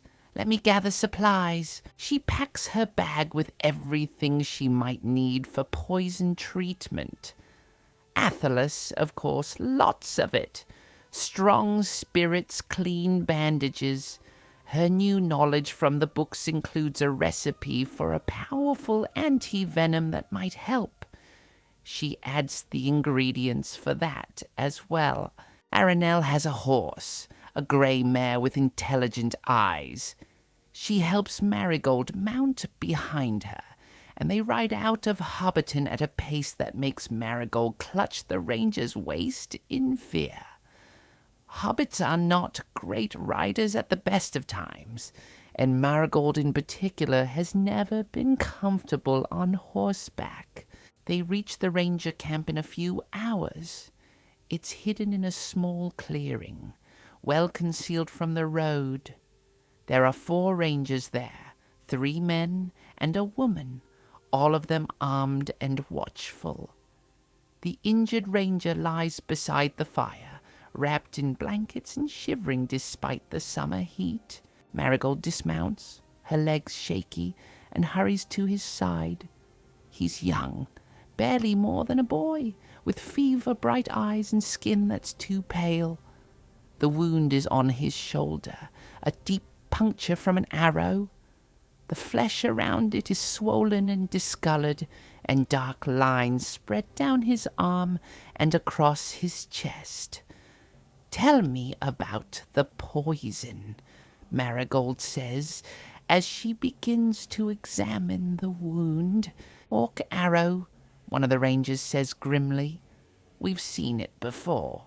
It's a slow poison meant to cause maximum suffering. Without treatment, death comes in 7 to 10 days, preceded by fever, delirium, and eventually organ failure." Marigold nods. She's seen this before with Killy. She knows what to do. First, she opens the wound wider with her knife, cleaned in flame. More dark, foul-smelling pus drains out, and she flushes it thoroughly with spirits. The young ranger gasps and tries to pull away, but the others hold him gently but firmly. Then she packs the wound with crushed athelas, just as she did with Killy. The familiar scent fills the air, and she sees some of the rangers relax slightly at the smell. They know this plant, know its power. While the athelas works, she prepares her anti-venom. It's a complex recipe, requiring careful measurement and timing. Burdock root, dandelion root, red clover, all boiled together, then strained and mixed with activated charcoal and a touch of golden seal. The result is a black, bitter liquid that looks and smells terrible, but which should help pull the poison from his blood. She makes the ranger drink all of it despite his protests. Then she applies hot compresses to the wound, changing them frequently, drawing out more and more of the poison. The work takes hours, the sun setting and stars emerging before she's finally satisfied. The fever is breaking, she tells the watching rangers. The wound is clean. He'll need to keep taking the anti-venom 3 times a day for the next week, and the wound must be cleaned and packed with fresh athelas daily. But he should recover fully. The relief on their faces is profound. Aranel clasps her shoulder. "You've saved his life. We cannot thank you enough. The rangers insist she stay the night. It's too dark to travel safely, they say. and they want to make sure their companion remains stable. Marigold agrees, though she's never spent a night away from her hobbit hole except for the occasional visit to relatives. They feed her bread and dried meat and apples, simple travel fare but filling. They sit around the fire, and the rangers tell her stories. Stories of patrolling the borders, of turning back raiders and goblins, of the constant vigilance required to keep the Shire safe. Marigold listens, fascinated and a little horrified. She'd known, intellectually, that rangers protected the borders, but she hadn't really understood what that meant. The danger, the loneliness, the thankless work. Do the hobbits know? She asks. Do they understand what you do for them? No, Aranel says simply. And that's how it should be. The Shire is meant to be a place of peace. If they knew the dangers that press against their borders, the evil we turn back daily, they wouldn't sleep so soundly. It's our task to bear that knowledge so they don't have to. Marigold thinks about this, about the innocent joy of Hobbiton, the simple pleasures of harvest festivals and market days, children playing in the lanes, hobbits worried about nothing more serious than a bad crop of turnips or a neighbor's rude comment. All of it protected by these watchful guardians that most hobbits will never know exist. Thank you, she says quietly, for what you do, for keeping us safe. In the morning, Aranel rides her back to Hobbiton. At the edge of the village, the ranger presses a small pouch into her hand. This is all we can spare, but please take it, and know that if you ever have need, call for the rangers, and we will come. Inside the pouch are silver coins, more than Marigold usually makes in a month. She tries to protest, but Aranel has already wheeled her horse around and is riding away, vanishing into the trees like smoke. Life continues its steady rhythm. Patients come and go. Seasons turn. Marigold treats injuries and illnesses, brews tonics and salves, listens to worries and keeps secrets. She grows older, though still young by hobbit standards. Her skill grows with each passing year. Each patient taught her something new. 3 years after the dwarves reclaim the lonely mountain, a merchant comes through Hobbiton selling fine goods from the east. Silks and spices, jewelry and fine metalwork.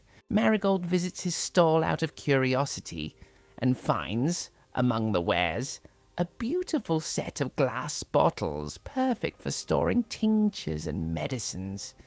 They're expensive, but she's been saving, and she decides to splurge.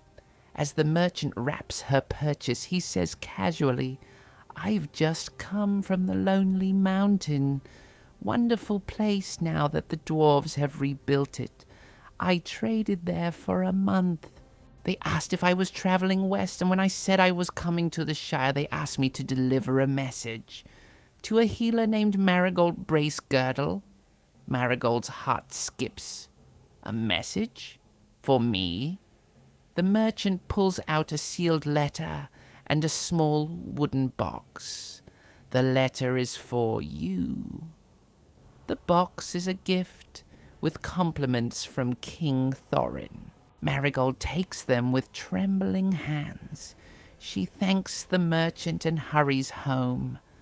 Inside her hobbit hole, she opens the letter first. It's from Kili, written in careful script. Dear Miss Bracegirdle, I hope this letter finds you well. I wanted you to know that I have fully recovered from the wound you treated with no lingering effects. You saved my life, and I will never forget it. We succeeded in our quest. The The dragon is dead, the mountain reclaimed. But it was not without cost. My uncle Thorin fell in the battle of 5 armies, though he died victorious. Fili is now king under the mountain, and I serve as his heir and chief adviser. We think often of the kindness shown to us in the Shire. Please accept this small gift as a token of our gratitude. Your friend, Kili, son of Dis, Prince of Erebor. Marigold blinks back tears. Thorin dead. She'd read his letter, had treasured it, and now he's gone. But Kili and Fili survived. They won their mountain. She opens the wooden box with careful hands. Inside, nestled in velvet, is the most beautiful mortar and pestle she's ever seen. They're made from mithril, the precious silver metal of the dwarves. The mortar is inlaid with intricate designs of leaves and healing herbs, all picked out in fine detail. The pestle is perfectly balanced, smooth and heavy. She lifts them out reverently. They're incredible, clearly the work of master craftsmen, worth more than her entire hobbit hole, probably. She sets them on her workbench, and they catch the afternoon light, glowing with soft silver radiance. She writes a response that evening, thanking Kili for the gift and expressing her condolences for Thorin. She gives it to the merchant the next day to carry back east, along with a packet of Athalar seeds and instructions for growing them. If the dwarves face more conflicts with orcs and goblins, they'll need good supplies of healing herbs. The years continue to pass. Marigold becomes a fixture of Hobbiton, as much a part of the community as the mill or the tavern or the party tree. Young hobbits grow up knowing that when they're hurt or sick, they go to Miss Bracegirdle with the green door and the gentle hands. Older hobbits trust her with their complaints and their fears. She delivers babies and treats illnesses, sets broken bones, and eases the dying. She trains no apprentice, though many ask. The truth is she hasn't found anyone with the right combination of patience, curiosity, and compassion. Healing requires all 3. Knowledge alone isn't enough. You need to care about people, truly care, and you need to be willing to learn constantly, to admit when you don't know something, to try new approaches when old ones fail. She continues to study. Every traveling merchant or peddler who passes through, she asks about remedies from other lands. She trades her services for books and rare ingredients. Her collection of herbals grows, filling a shelf in her hobbit hole. Her garden expands, covering more and more of her small plot of land. Sometimes, on quiet evenings, she takes out her grandmother's herbal and the letter from Kili and the gift from the rangers. She looks at her beautiful mithril mortar and pestle, at her shelves crowded with jars and bottles, at her bundles of hanging herbs. She thinks about all the lives she's touched, all the pain she's eased, all the people she's helped. She thinks about the choice she made all those years ago, to stay in the Shire rather than seek adventure elsewhere. She thinks about Bilbo Baggins, who did leave, who did have adventures, who came back changed and strange and wonderful. Different choices, different paths, but she doesn't regret hers, not for a moment, because every choice has its own value, its own importance. Bilbo helped save the world she's heard was part of great and terrible events, but she saved lives too, in her own way. Different lives, perhaps, quieter lives, but lives that matter just as much to the people living them. And that's the truth of it, she thinks. Every life matters, every act of kindness, every moment of care, every hour spent trying to ease suffering. It all matters. The grand adventures and the quiet service, the heroes who fight dragons and the healers who treat scraped knees. All of it is part of the great tapestry of life, and none of it is more or less important than any other part.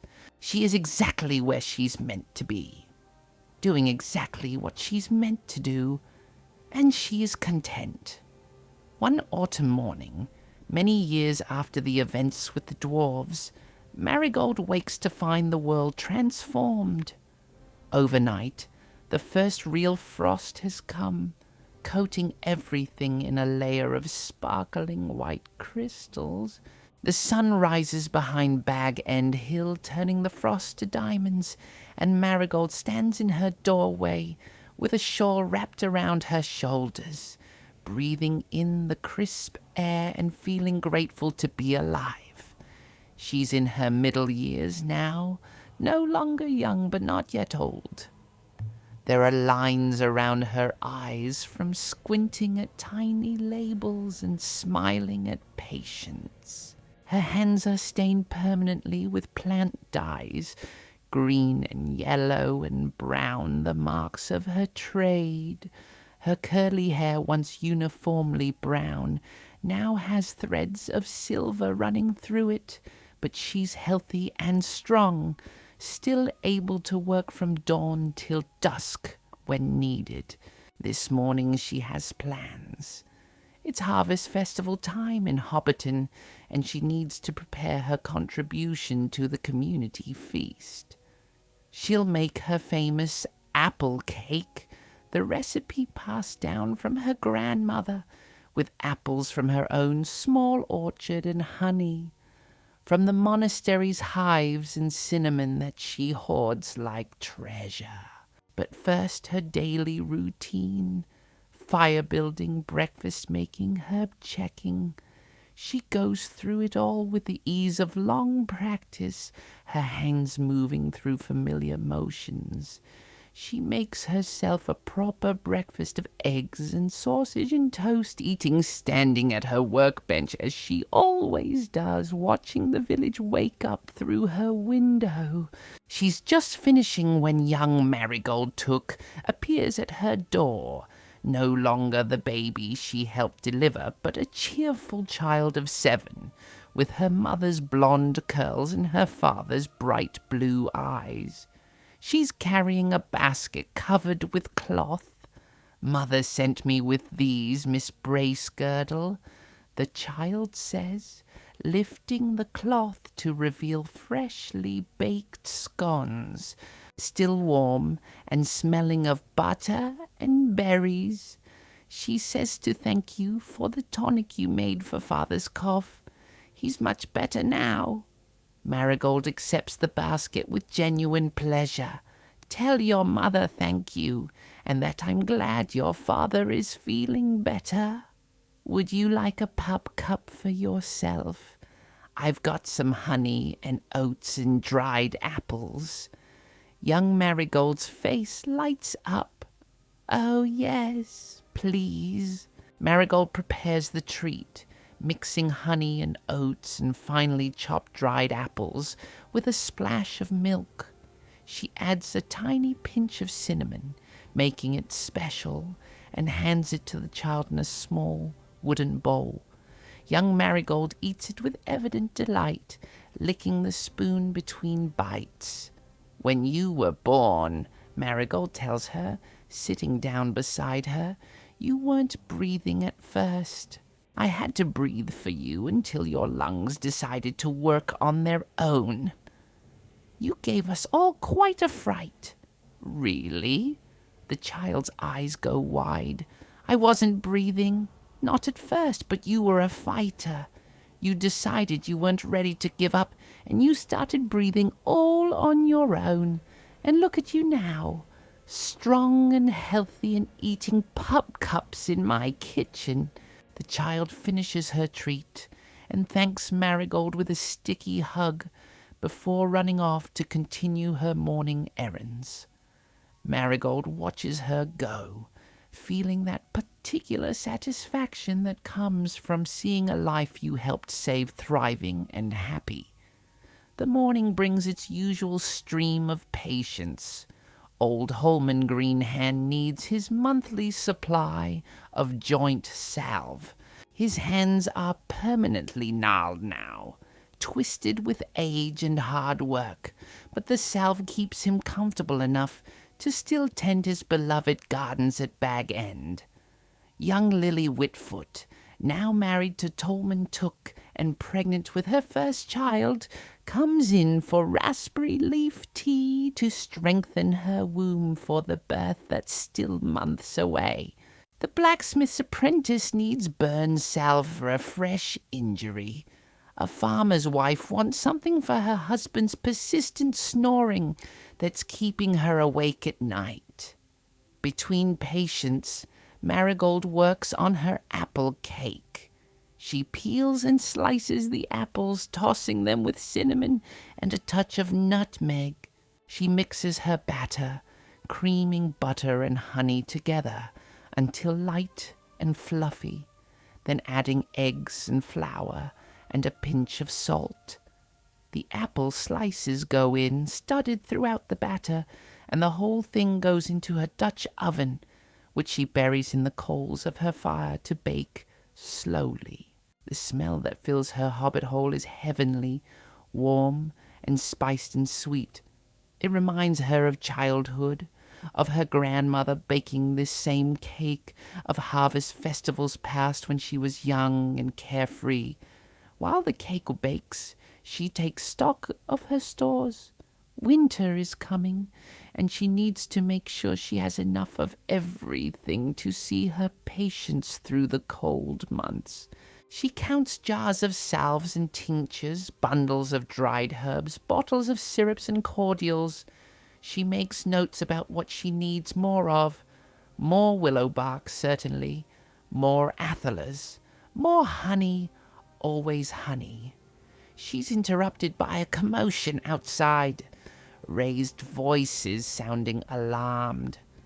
She hurries to her door and sees a crowd gathering near the market square. In the center of the crowd is a stranger, a man dressed in the grey and green of a ranger, and he's supporting another man who can barely stand. Marigold doesn't hesitate. She pushes through the crowd. "Bring him to my workshop," she says in her healer's voice, the one that brooks no argument. Quickly now.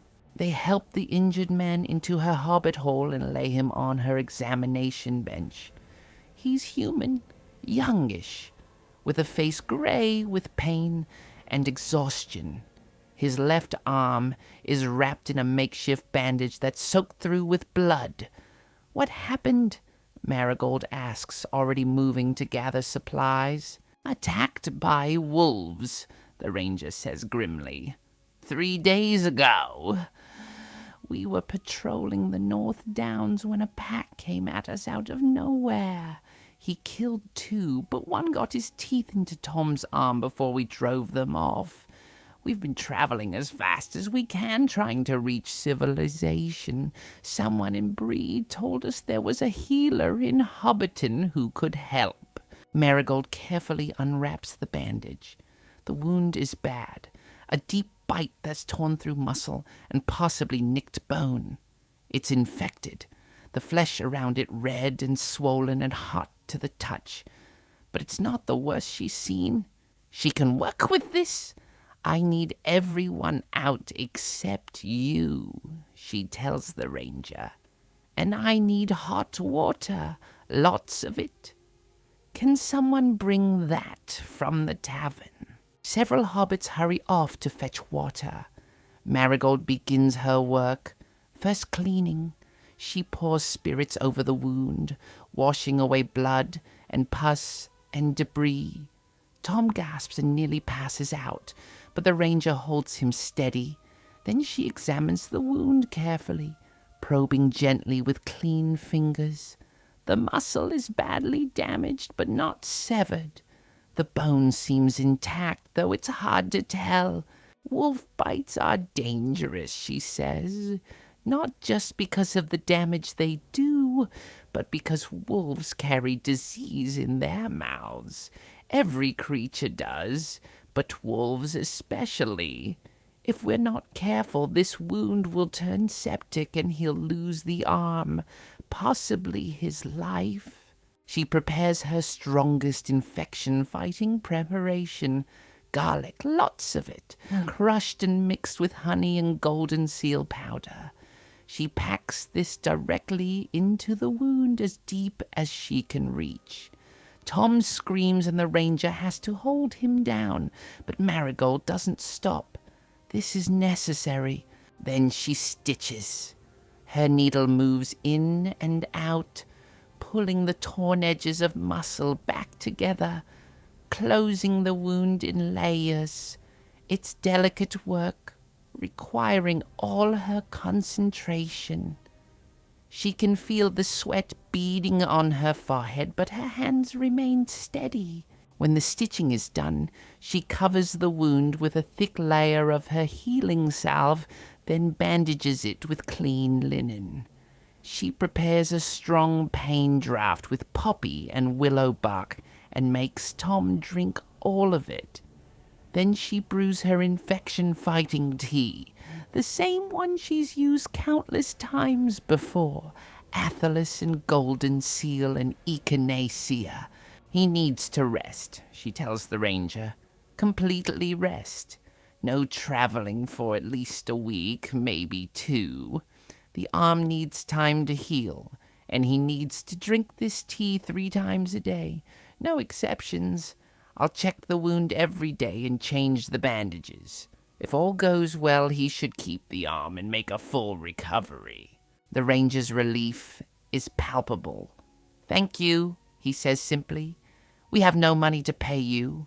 Rangers carry little gold. But we can offer service, protection, information, whatever you need. Keep my patients safe from wolves and goblins and other dark things, Marigold says. That's payment enough. They arrange for Tom to stay at the Green Dragon, the tavern, where he can rest in a proper bed. Marigold visits him twice a day to check his progress and change his bandages.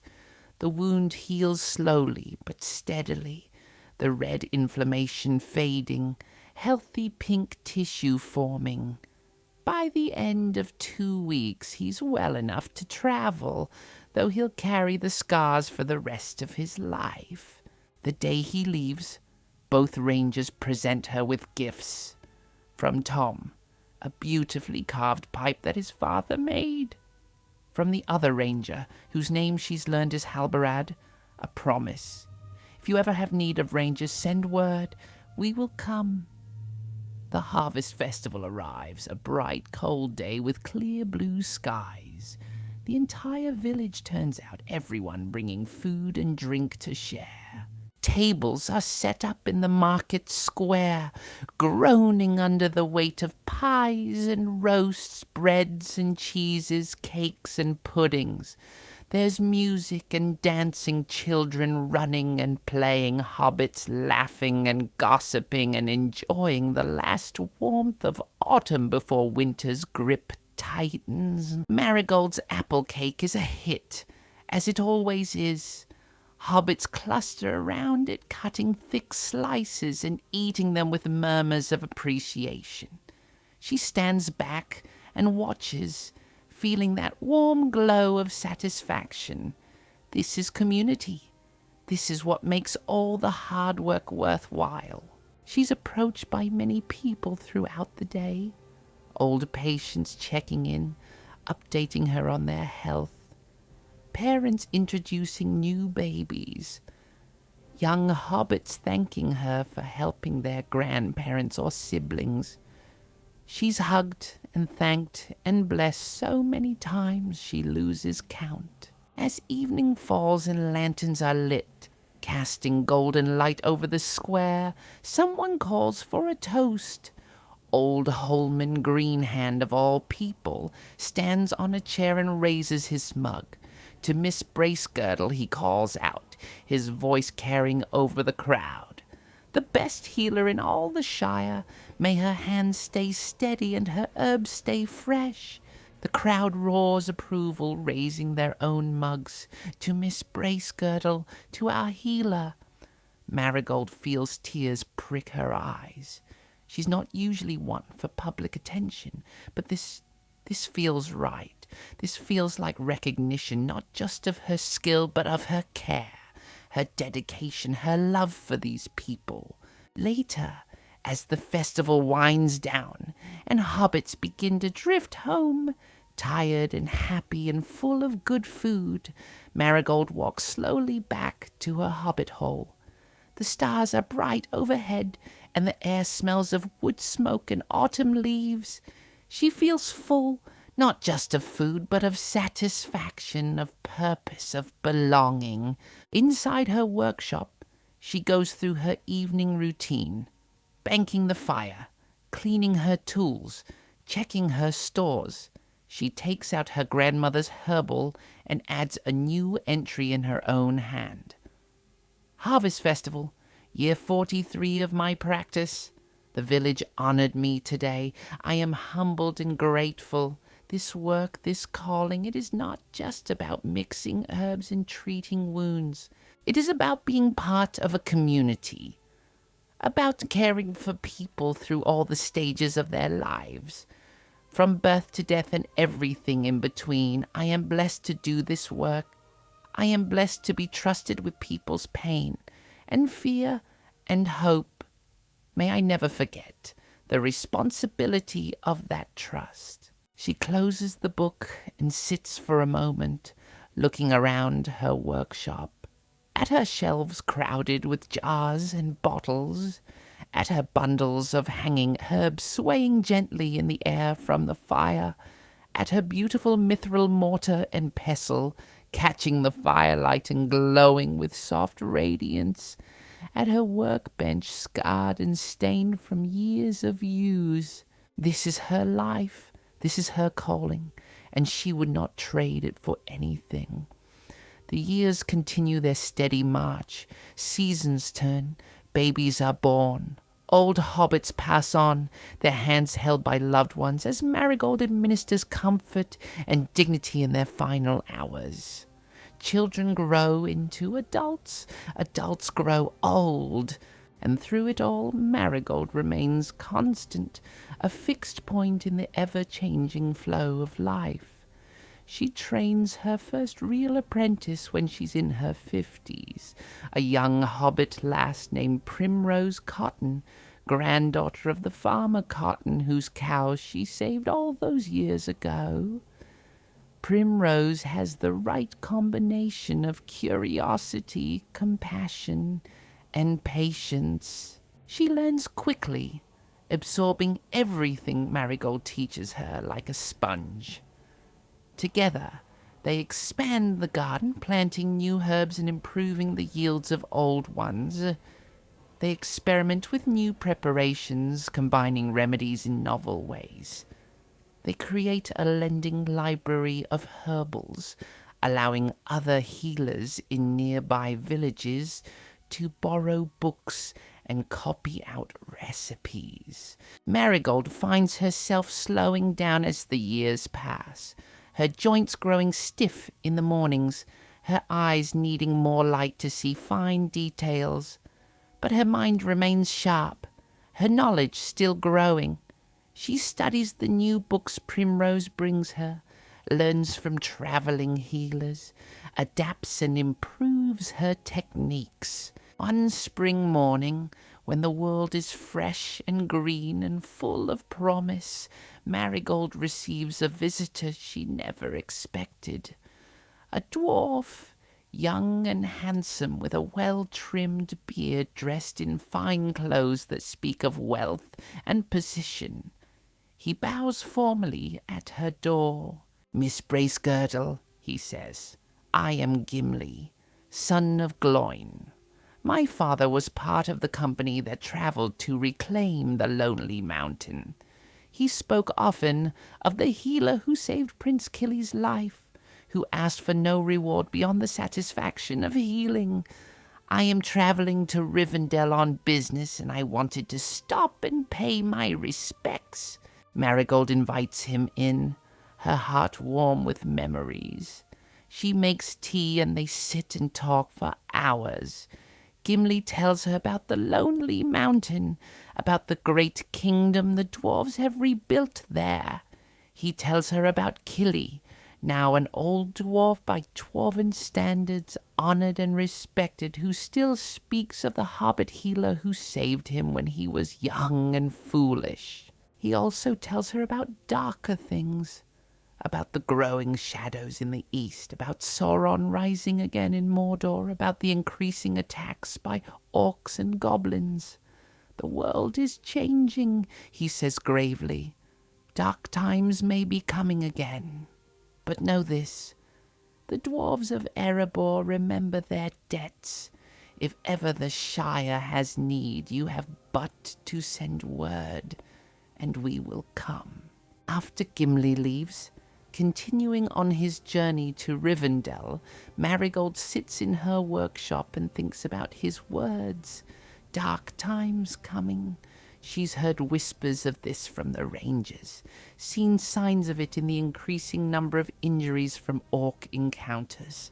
The long peace of the Shire may be ending, but she doesn't despair, because she's seen how people come together in hard times, how communities support each other, how courage can be found in the most unlikely places.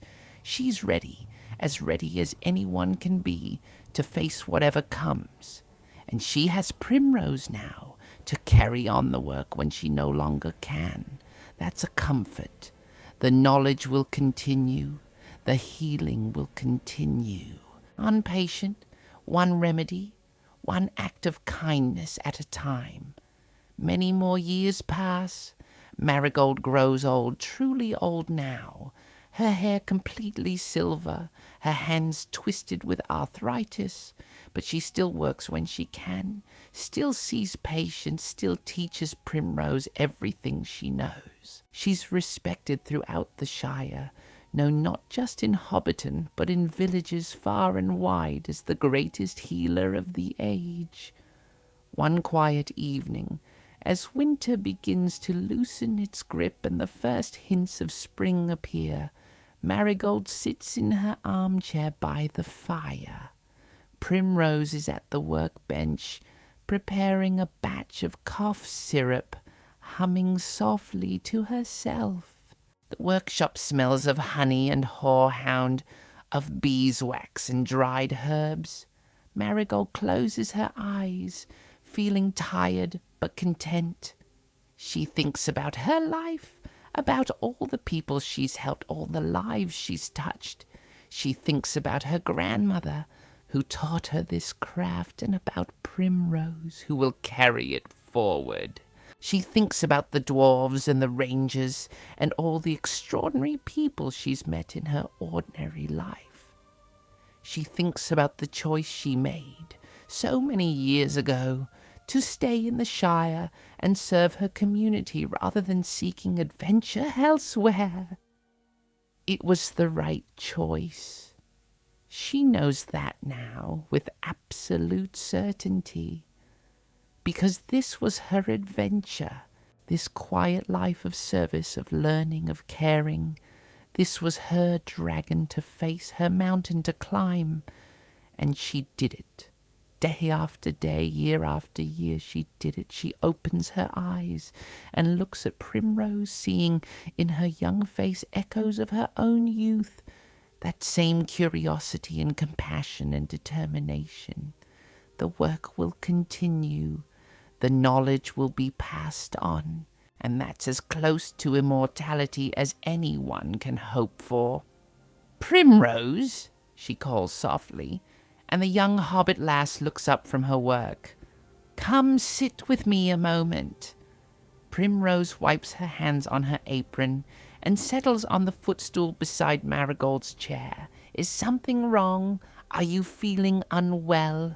No, no, Marigold says with a smile. I'm just old, and old hobbits get reflective.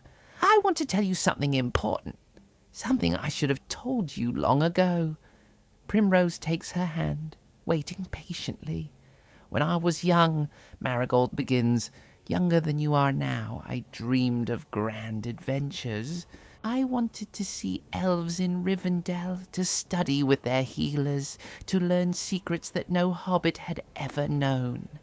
I thought that staying here, in this small village, would be settling for less, would be giving up my dreams. And then my grandmother died, and the village needed a healer, and I stayed. Not because I wanted to at first, but because I had to. Because there was no one else, and I resented it for a while. I felt trapped. She pauses, gathering her thoughts. But somewhere along the way that changed.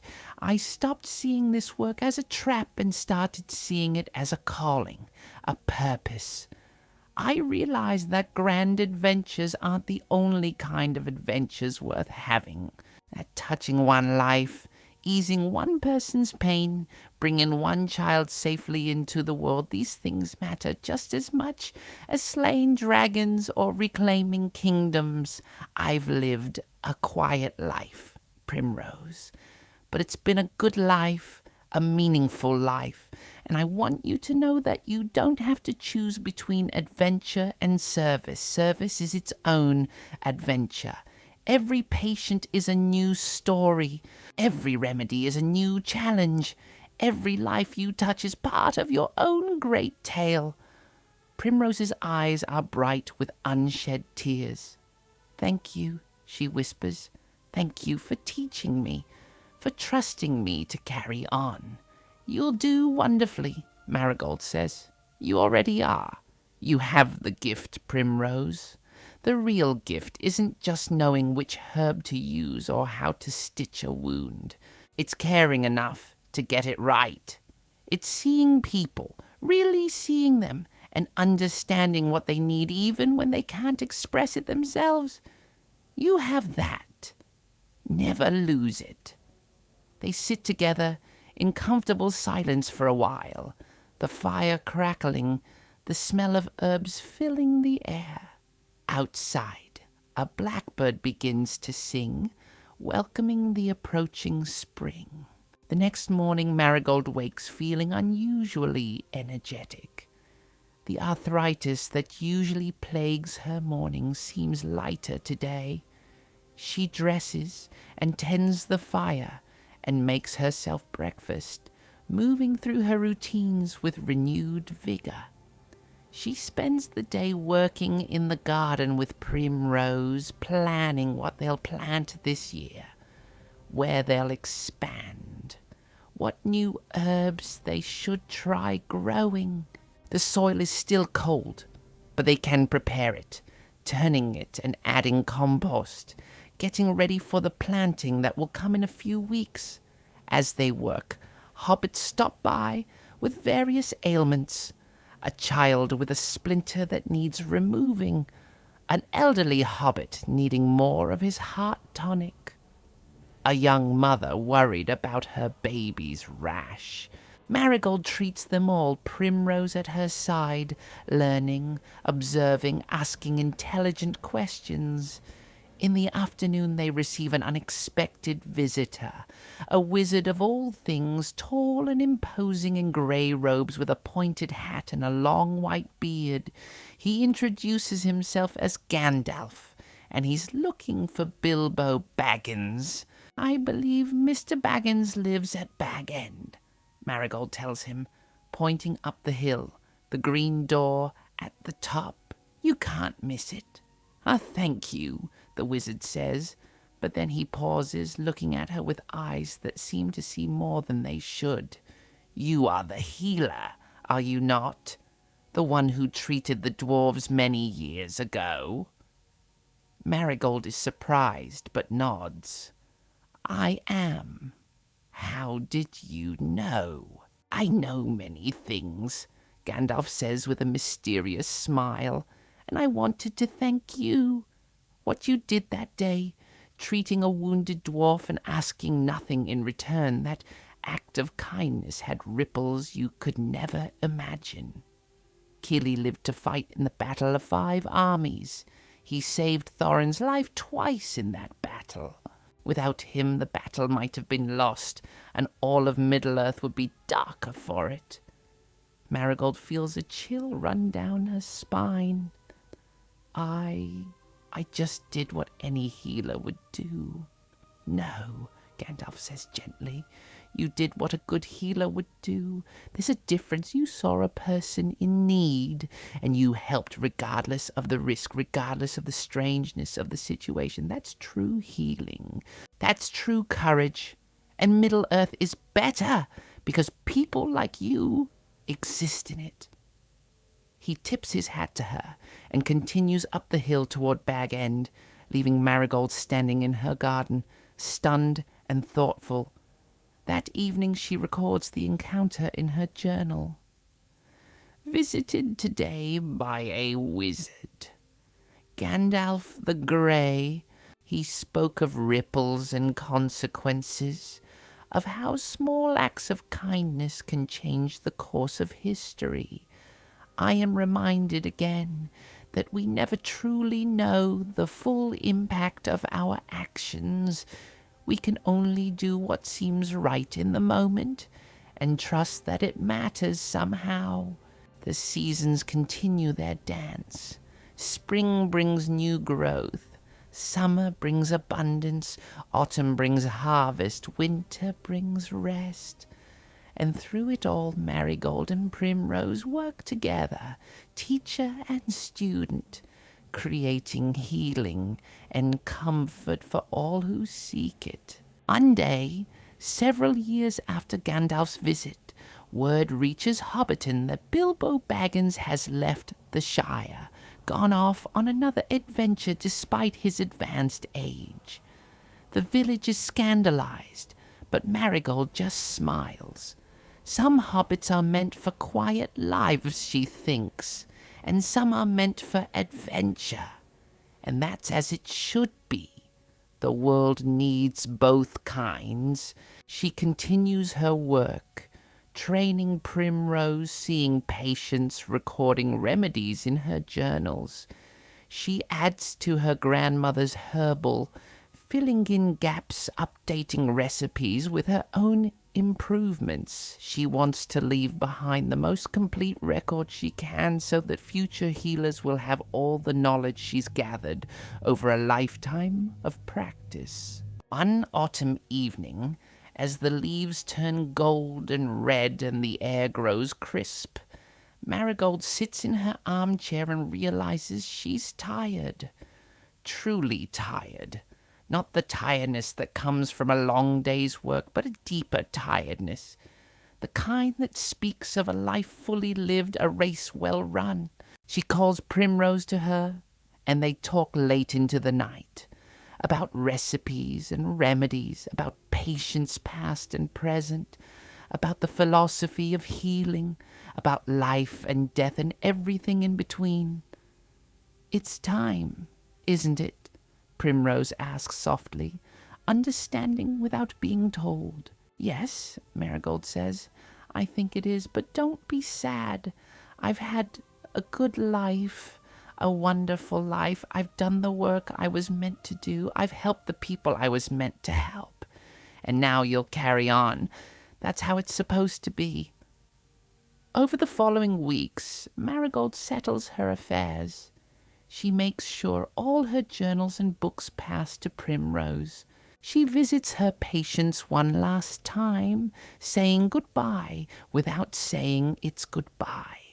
She sits in her garden and says farewell to her plants, thanking them for their service over the years. And then on a cool morning in late autumn, with Primrose holding her hand and the fire crackling warmly in the hearth, Marigold Bracegirdle closes her eyes and doesn't open them again. She passes peacefully, a small smile on her face, surrounded by the tools of her trade and the herbs she loved so well.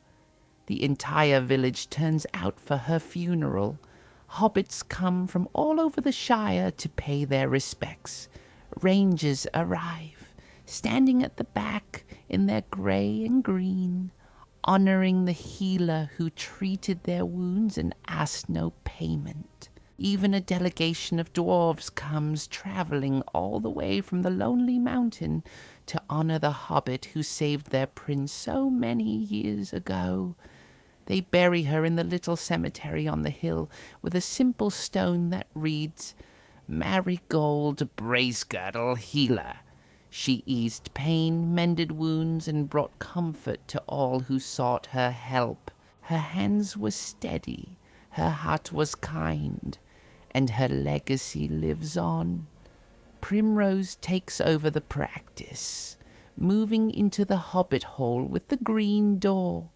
She continues the work, training her own apprentice in time, passing on the knowledge and the calling.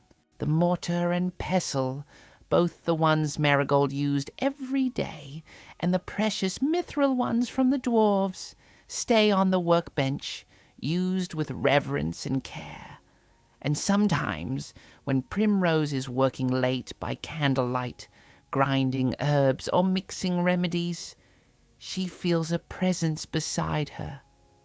Not frightening, but comforting. A sense of approval, of encouragement, as if Marigold is still there in spirit, still watching over the work, still pleased to see it continue. Because that's the truth of it, the work does continue. Healers come and go, but healing remains. Knowledge is passed down through generations, growing and evolving, but never ending. Every healer stands on the shoulders of those who came before and reaches down to lift up those who come after. Marigold Bracegirdle lived a quiet life in a small village in a corner of the world that most people never heard of. She never fought in battles or claimed kingdoms. She never went on grand quests or performed impossible feats. She simply helped people, one at a time, day after day, year after year, for her entire life. And in doing so, she changed the world. Not dramatically, not all at once, but steadily and surely. One healed wound at a time. One eased pain at a time. One life touched at a time. The ripples of her kindness spread out in ways she never saw, affecting people she never met, changing futures she never knew about. That is the power of quiet service. That is the heroism of steady care. That is the adventure of a life spent helping others. Outside, the stars wheel overhead. The Shire sleeps in peace. And in a cozy hobbit hole with a green door, a new healer tends her fire and prepares for tomorrow, when new patients will come with new problems. And she will do what healers have always done. She will help them. The work continues. The circle remains unbroken. And somewhere, in whatever place the spirits of good hobbits go, Marigold Bracegirdle smiles, knowing that her life's work will endure long after she's gone. That is enough. That is everything. And that, my dear friends, is where we'll truly end tonight's story. I hope you enjoyed this peaceful visit to Middle-earth and felt the cozy comfort of hobbit life, even as we touched on the greater adventures that sometimes brush against the Shire's borders. Remember that heroism comes in many forms, and sometimes the greatest courage is found not in fighting dragons, but in the quiet, steady work of caring for others. May you find your own calling, your own way to serve, your own quiet heroism in the everyday moments of life. Until next time, Stay safe and sweet dreams.